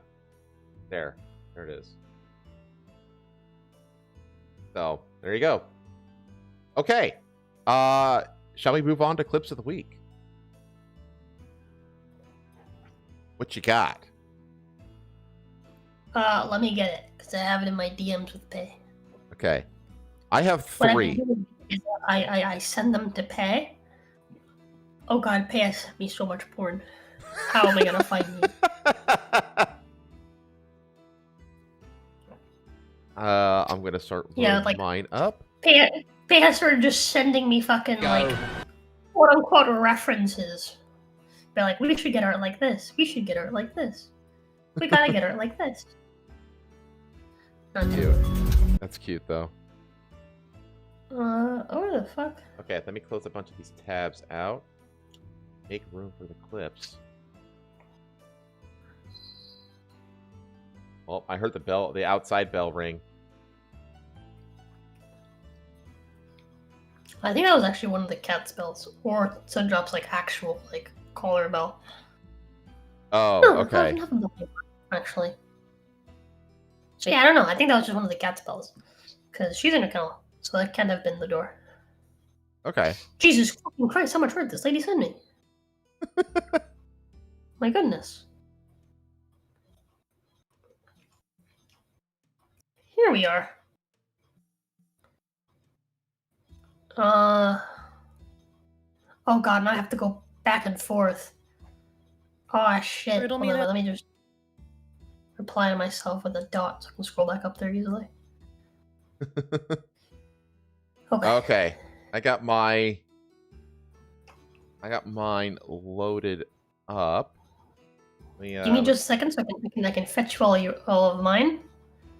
And then you can show all of them back to back. Okay. The phone takes a minute just to scroll back up to where there was. Oh my God. Good. Okay, I got one.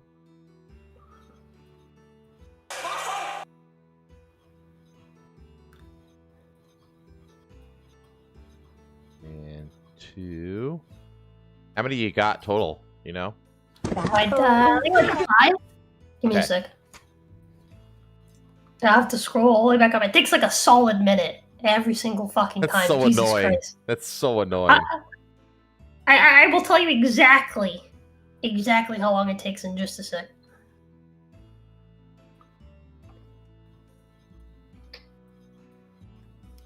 Okay, you ready?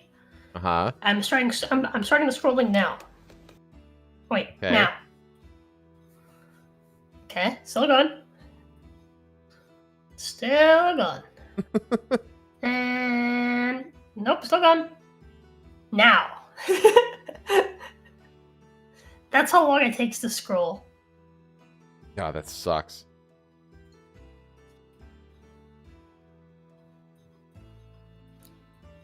It's paceful. Tell her to stop sending me so much porn. You just have a separate porn DM thread. I agree. That's a good idea. Get Patha. She's in this week's short. Yeah, Yeah. she is. My shorts have been wonky lately. Like, I had a short that did like over 2K, did really well. The next one had like under 200, and then the one after that had literally 4. What the fuck? Yeah, like I've been struggling to like that was weird. I've been like struggling to find time to fucking edit shorts.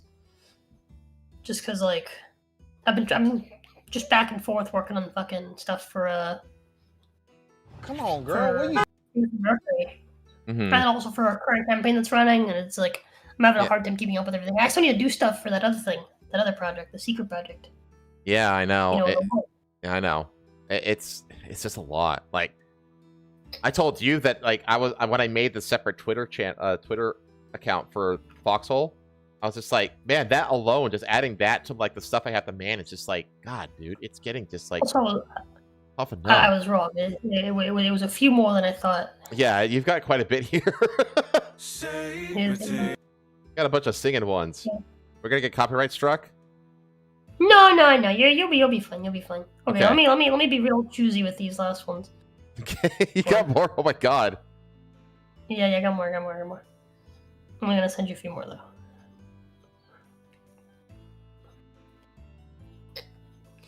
Say potato.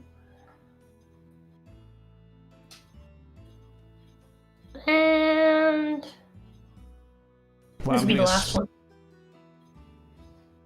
Yeah, this is the last one. Yeah, this is what happens when I actually like look for them early. Because I end up with a lot more. You end up with a lot. Yeah, I'm the same way. I've learned to like be a little bit more discerning as to like what I actually like, I guess, find funny on Twitter or whatever, and what I actually is like I want to use as a clip of the week. Okay, is that all of them? I hope so. We've got a lot here. Okay, let me go through mine first.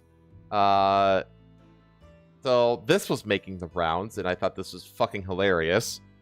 Okay, middle schoolers, it's time to write an essay about the book we spent all semester reading. ChatGPT, write an essay about the book. All done. ChatGPT, write this essay. Mom! What? Look! Oh, honey! Ah, ChatGPT, how should I feel right now? Bad. I hate you, son! Mr. President, the people are protesting. ChatGPT, generate a movie about idle pooping on the stupid Americans. That was I hate the stupid Americans. Ah, we're experiencing record-breaking numbers. We're gonna need more power. ChatGPT, how can I need more power? Unplug something. Oh. Aha! ChatGPT, I heard I to propose to her. Error. And ever I could, please try again later. ChatGPT, how do I tell if he's proposing to me right now and how to do how do I say now? Error. Help! What is 1 plus 1? ChatGPT! Chat! 1 plus 1! 1 plus 1! Are we cooked, Chat? Are we cooked? How do I make the people I don't like disappear? How do I make the people I don't like go away? ChatGPT! How to fix ChatGPT? How to fix... help! Help! ChatGPT!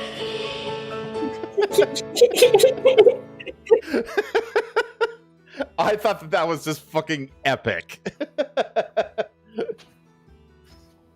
Oh, man. Did you know that double-decker bus racing is a thing? No, what the fuck?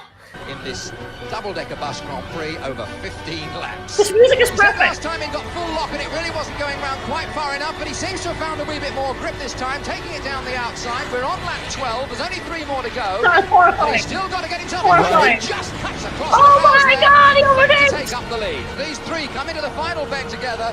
John Clark taking it a bit easier. He's found a slippery bit on the inside and can't come a lot faster. There's number 2 coming right round the outside, Terry Telling, and as they come to the line, it's going to be a very close fought thing, and I think number 2 just manages to get past ahead of John Clark. This video, by the way, is from 1982. Huh? Do you want to look at this, the group chat? Oh, I've been observing. I've been observing. Are you proud of me? I am proud of you. You fucking just held your fucking ground and said Do absolutely you know how many not. times I've said no thank you? Yeah, I'm looking. I'm looking. I am looking. You've like... So- Jonas is like, please just give me an opportunity to slink away. Please just give me one opportunity. Just cancel and we can set up a payment plan.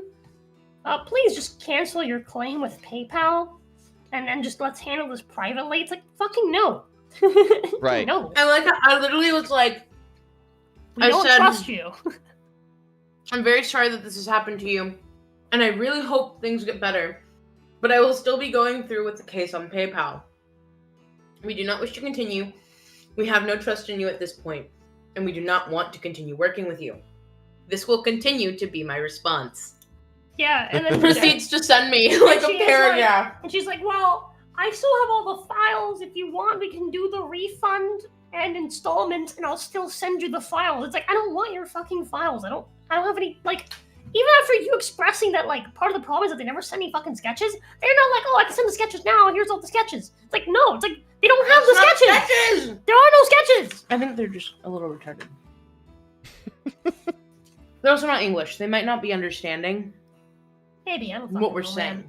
I don't know. But I stand by the fact that if they had sketches, once they understood that, like, once they realized that that was a concern, they would have sent sketches. Yeah. This video, by the way, was from 1982. This was from a video. Wow. This video is 1 year older than I am. Wow. Yeah. And then I have more Mike Myers pranks here because I can't get enough. I can't get enough of this shit.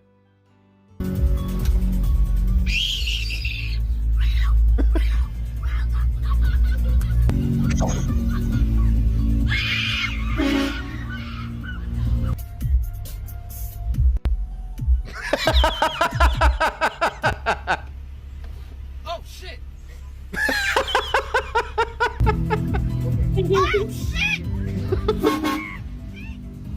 He's got this big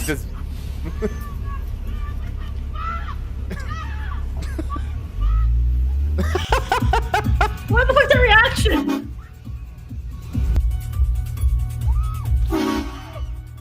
He's got this super loud horn too.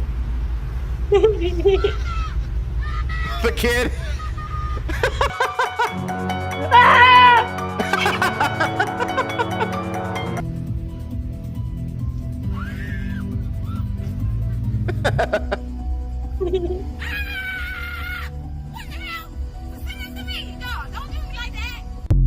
That reaction to head shaking.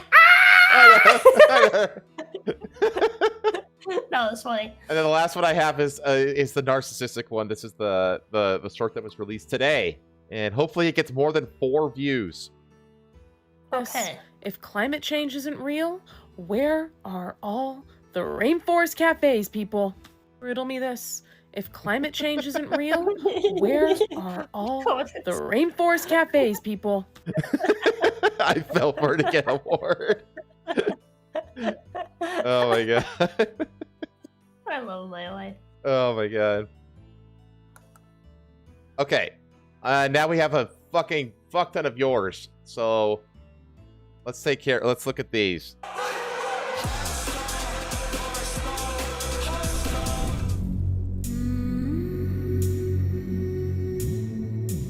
Oh, it actually responds to the motion.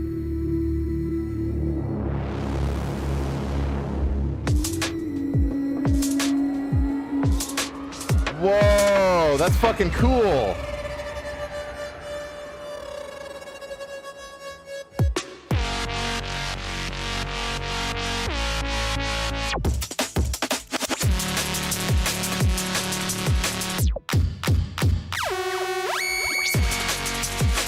That is fucking cool. Yeah, he has loads of videos Holy of this shit.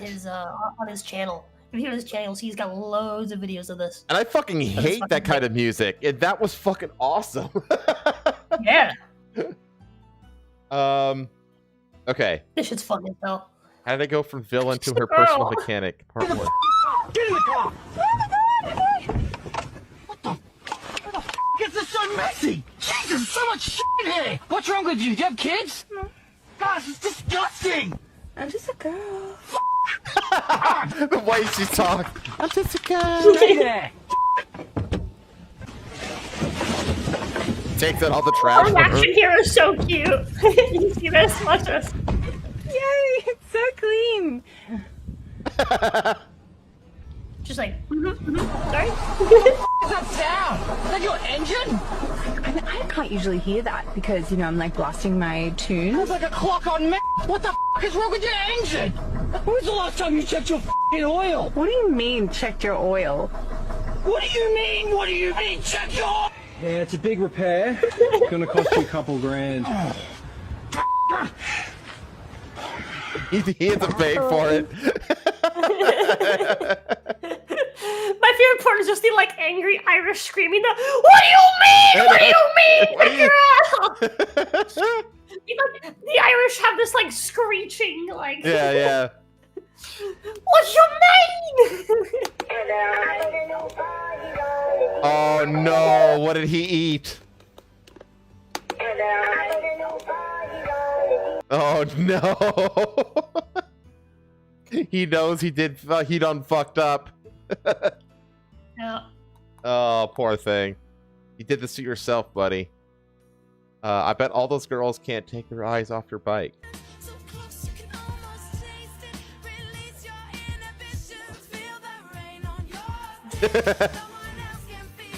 It's all dudes.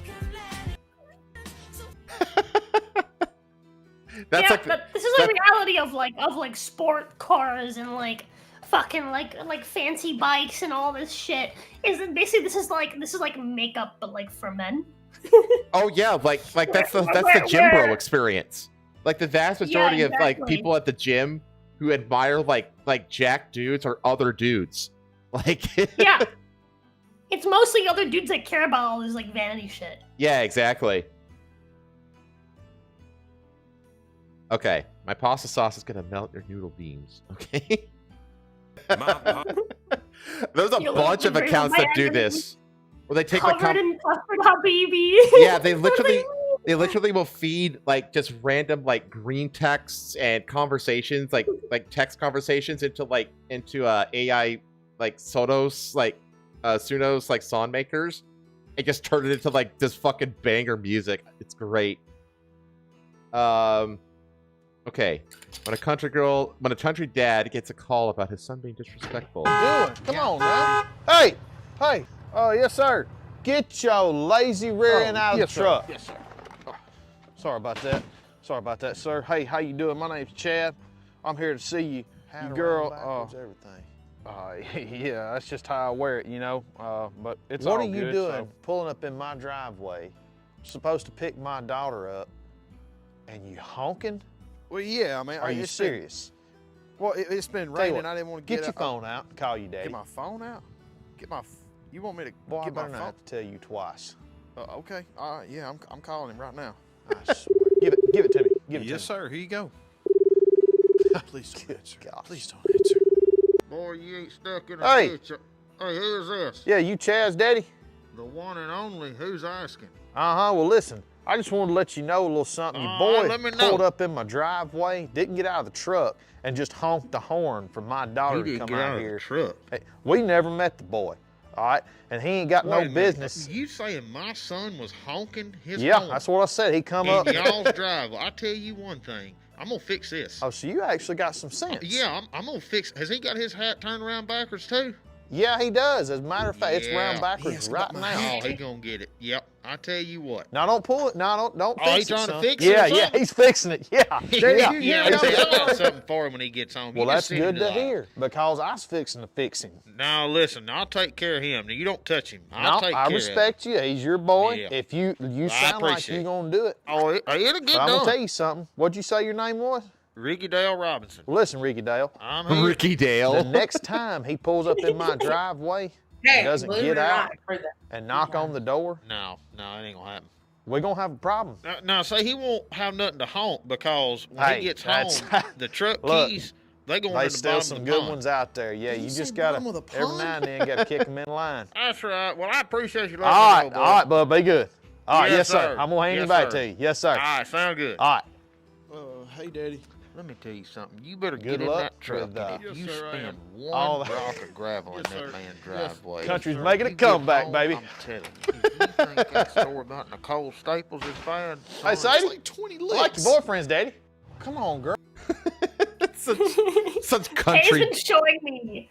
Yeah, but like Pai's has been showing me this, and now they show up on my He's so shorts great. feed. He's so funny. And it is great. It's, I think it's so you good. need his "What's your opinion on guns?" shirt, belt fed. Yeah. I think you need that one. I think you need that one. But you yeah. have feet now. Huh? You have feet now. I have feet now. You have feet now. You sent me the file. You have feet files. I'm thinking of waiting, and giving it the We chat. only have a month to work with Dorka for any fixes that need to happen. Oh, okay. Well, I can So- download them. I can test them. You need to test them. I can download them. I can test them. I can give them a spin. Not too much of a spin. I want to break my ankles. Shut up. But yeah, okay. And then chat will get Rosa feet. Finally, the feet for the model. Just in time for the anniversary. The anniversary on the 22nd of January. Oh my god, that's right. Right. Yeah, it's 4 years. But yeah, like Pai's been sending me just like she sent me a bunch of those, and now just YouTube just feeds them to me. Yeah, And that'll it's- happen. It's absolutely great. I love it. Cause like she kept showing the she was like, "This is you when you're older. This is you." It's like, yep, that's you. Yeah,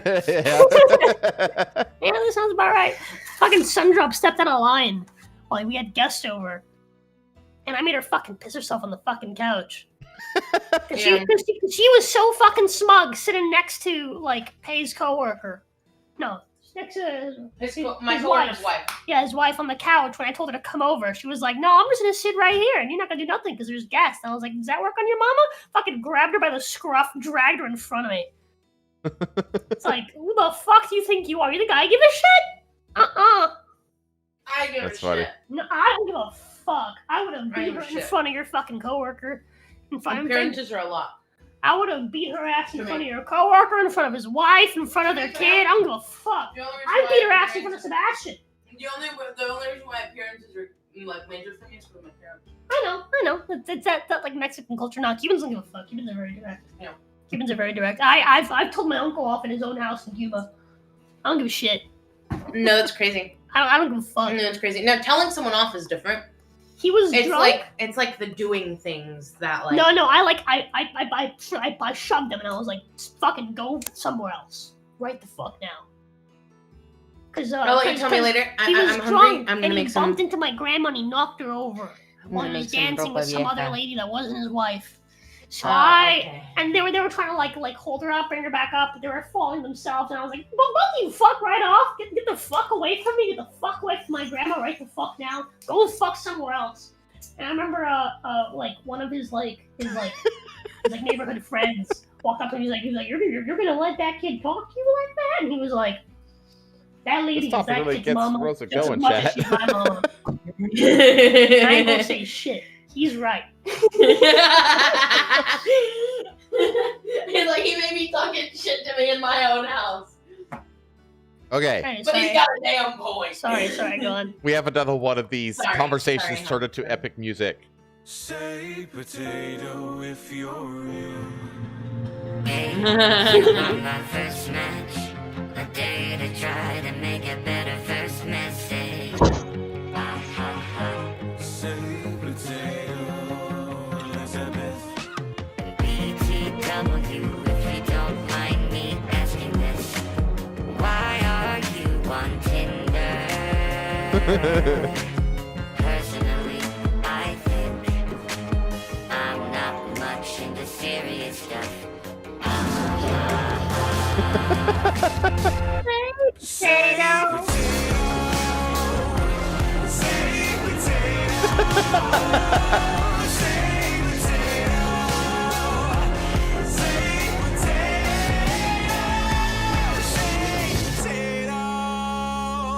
God damn, that's So amazing. good. It's so So good.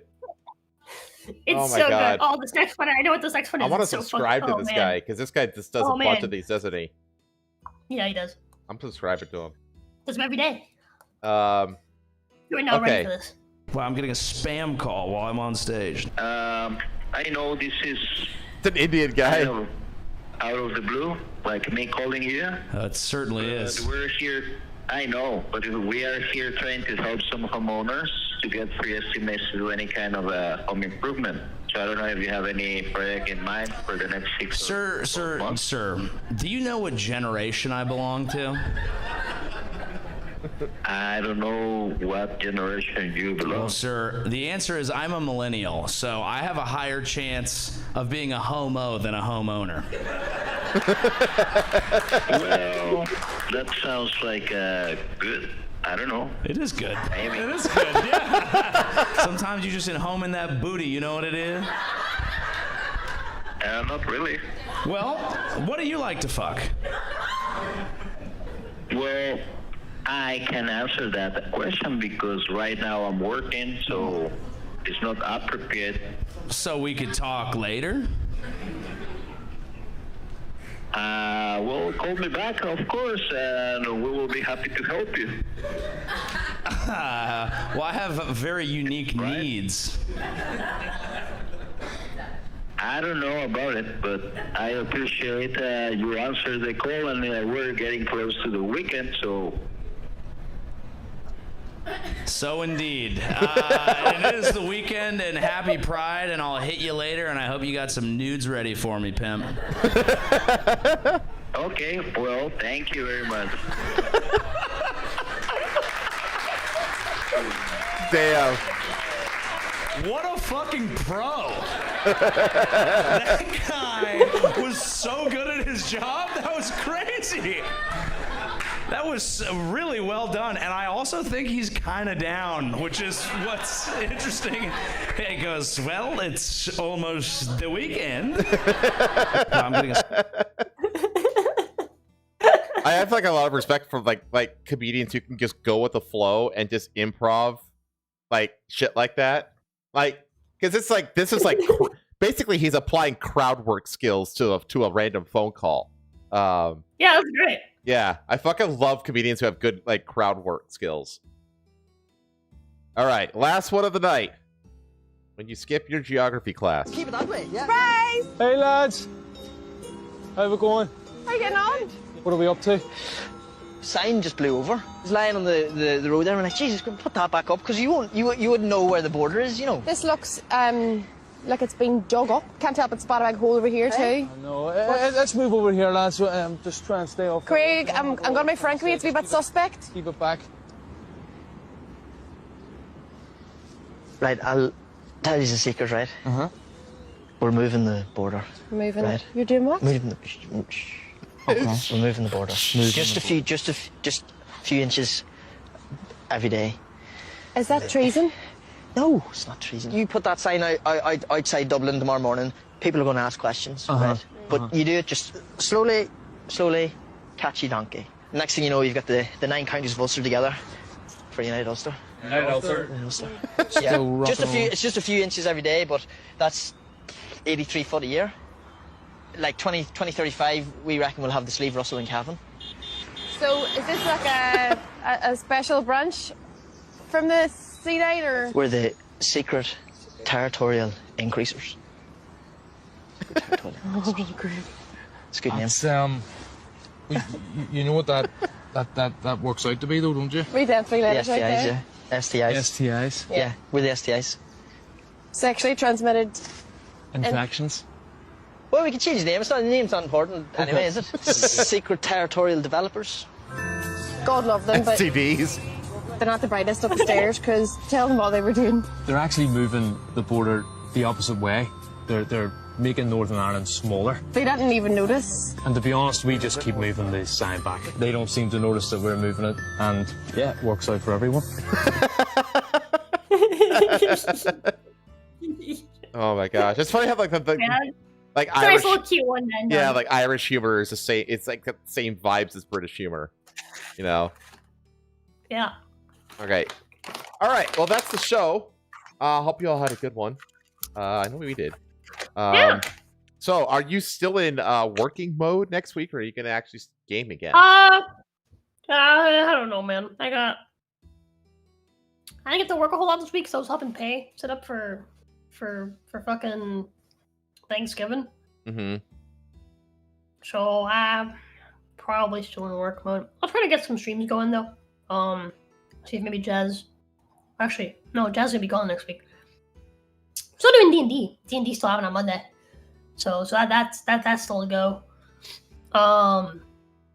But aside from that, I don't know. I don't know. I have to see. I have to see what I end up doing. Maybe I'll take some time just to work, just to stream something, just chill for a little bit. See if maybe Pay wants to stream for a little bit, just hang. I know Thursday morning, me and Parrot are gonna go with her dad to go see some land. Okay. Some land we're prospecting. I'll send it to you. It looks pretty nice. Yeah. Let me take a look at it. But we'll see if he likes it. I really like it. Pear really likes it. It's just a matter of if her dad really likes it. Her dad thinks that it looks kind of washed out, which makes sense because it's got a lot of like young pines, like 2-year-old pines on it. Which means that for a while the land is empty. Obviously, pines will have super long reaching roots when they're young, so obviously soil gets loose. But like, that's like whatever I think. But yeah, we're gonna go see that, and hopefully he likes it, and he buys it, and we're good. All right. But yeah. Aside from that, I don't know what the fuck I'm doing this week. I'm probably just gonna keep on working because I still have a lot of episodes to schedule. In my head I was like, yeah, we'll be done in a couple of weeks, right? We'll be done in a couple more weeks. We'll be done with all the Mercury Manor stuff. Not Mercury Manor, the Myth and Mercury, all the reruns, and I forgot that the J sessions are a thing. Oh yeah. So there's like a whole another 20 sessions that have to be like interweaved in between all the other sessions. Yeah. I'm about a third of the way through those. But yeah, there's still like a good like 40 fucking sessions to fucking upload. So it's still gonna be a few weeks until we're done with that. Mm-hmm.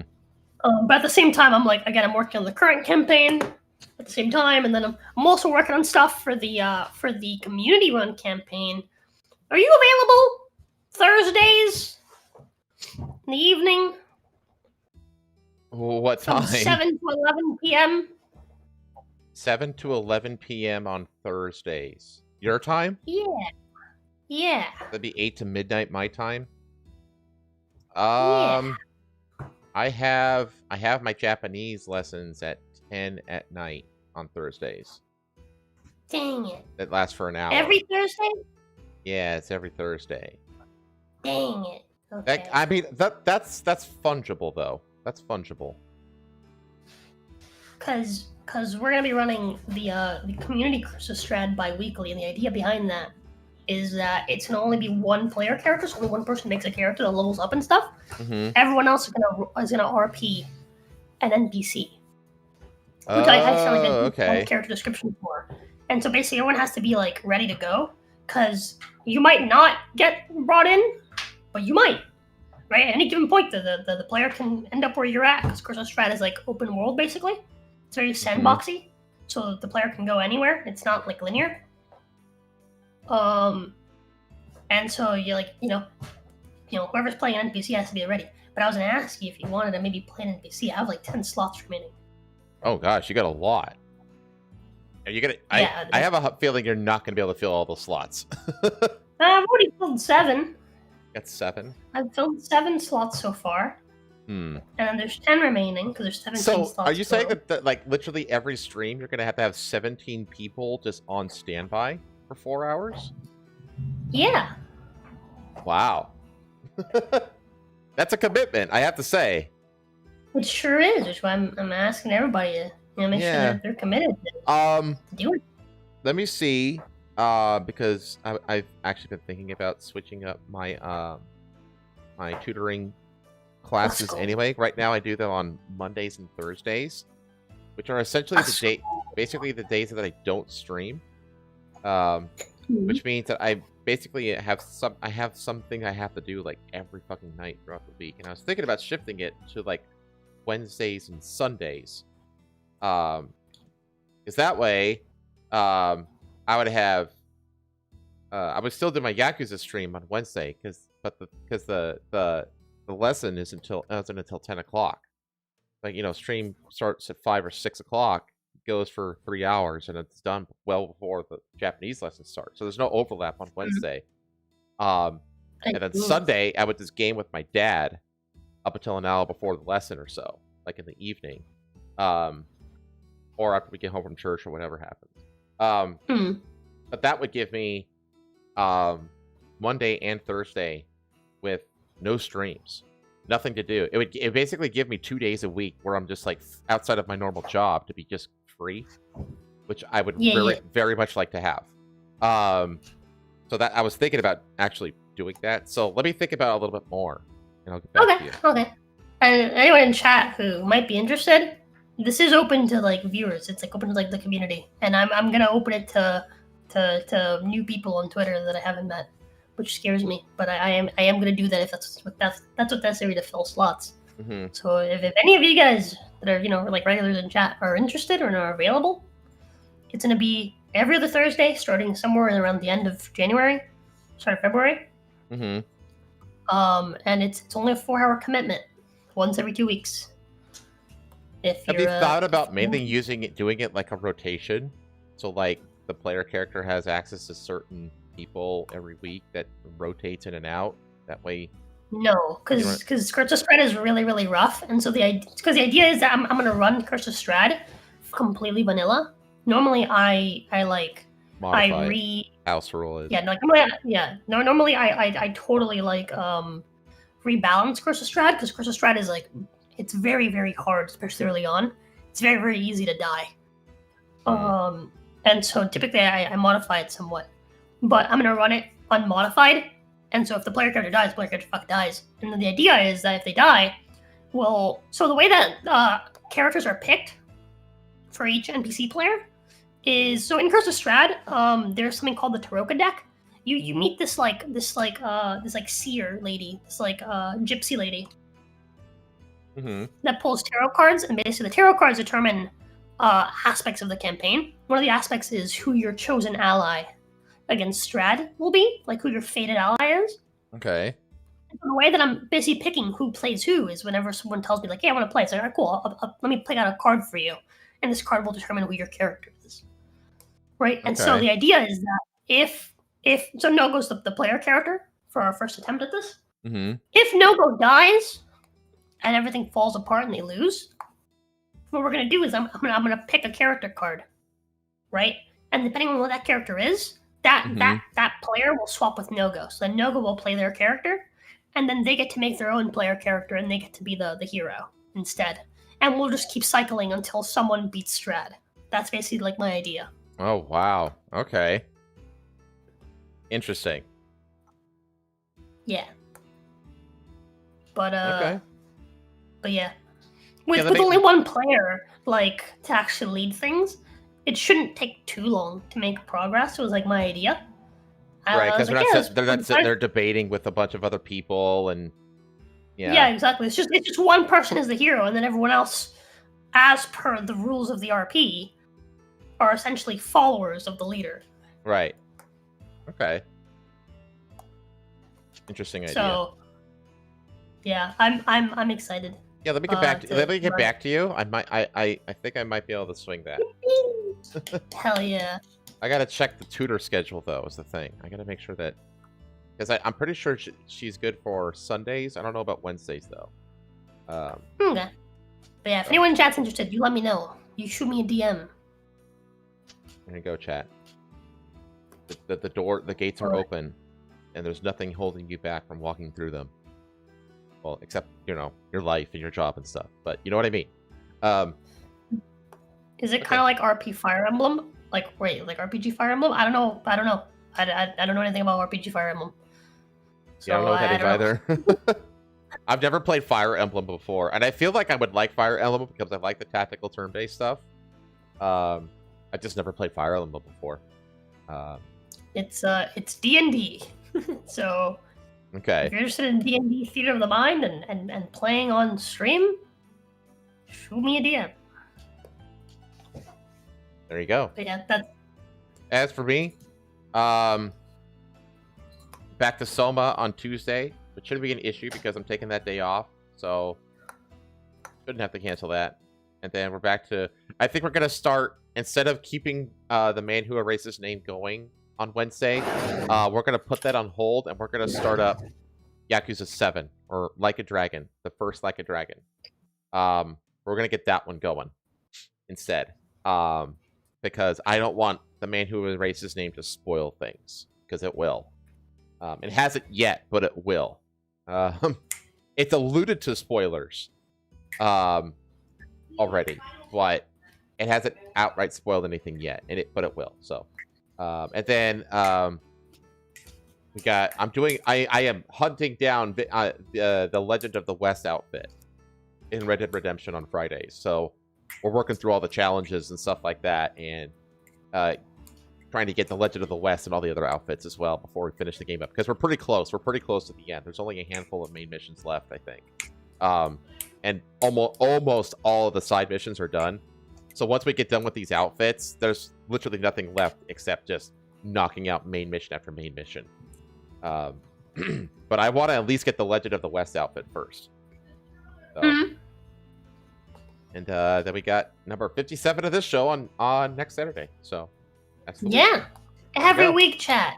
Every week. Every week. We're at 80. We're at 82. Random news. Share this If you around. like global news, that makes you say, "What the fuck?" Share this with other people who also like that stuff. Share with your parents. Share with your grandparents. Be like, hey, we found you this really cool news site to get you informed on all sorts of wacky stuff around the world. Yeah. They'll be like, wow, that's great, Grandson, thank you.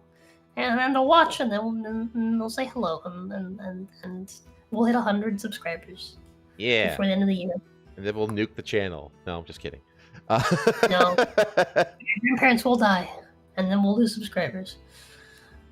Fire Emblem is really, really good RPG with permadeath. Oh, yeah, I know it has permadeath. I know that. But anyway, all right. Let's get the hell out of here. Yep. I'll see you guys later, chat. Don't forget to go fuck yourselves. It's healthy. The watch is yours as always. Take care. Bye.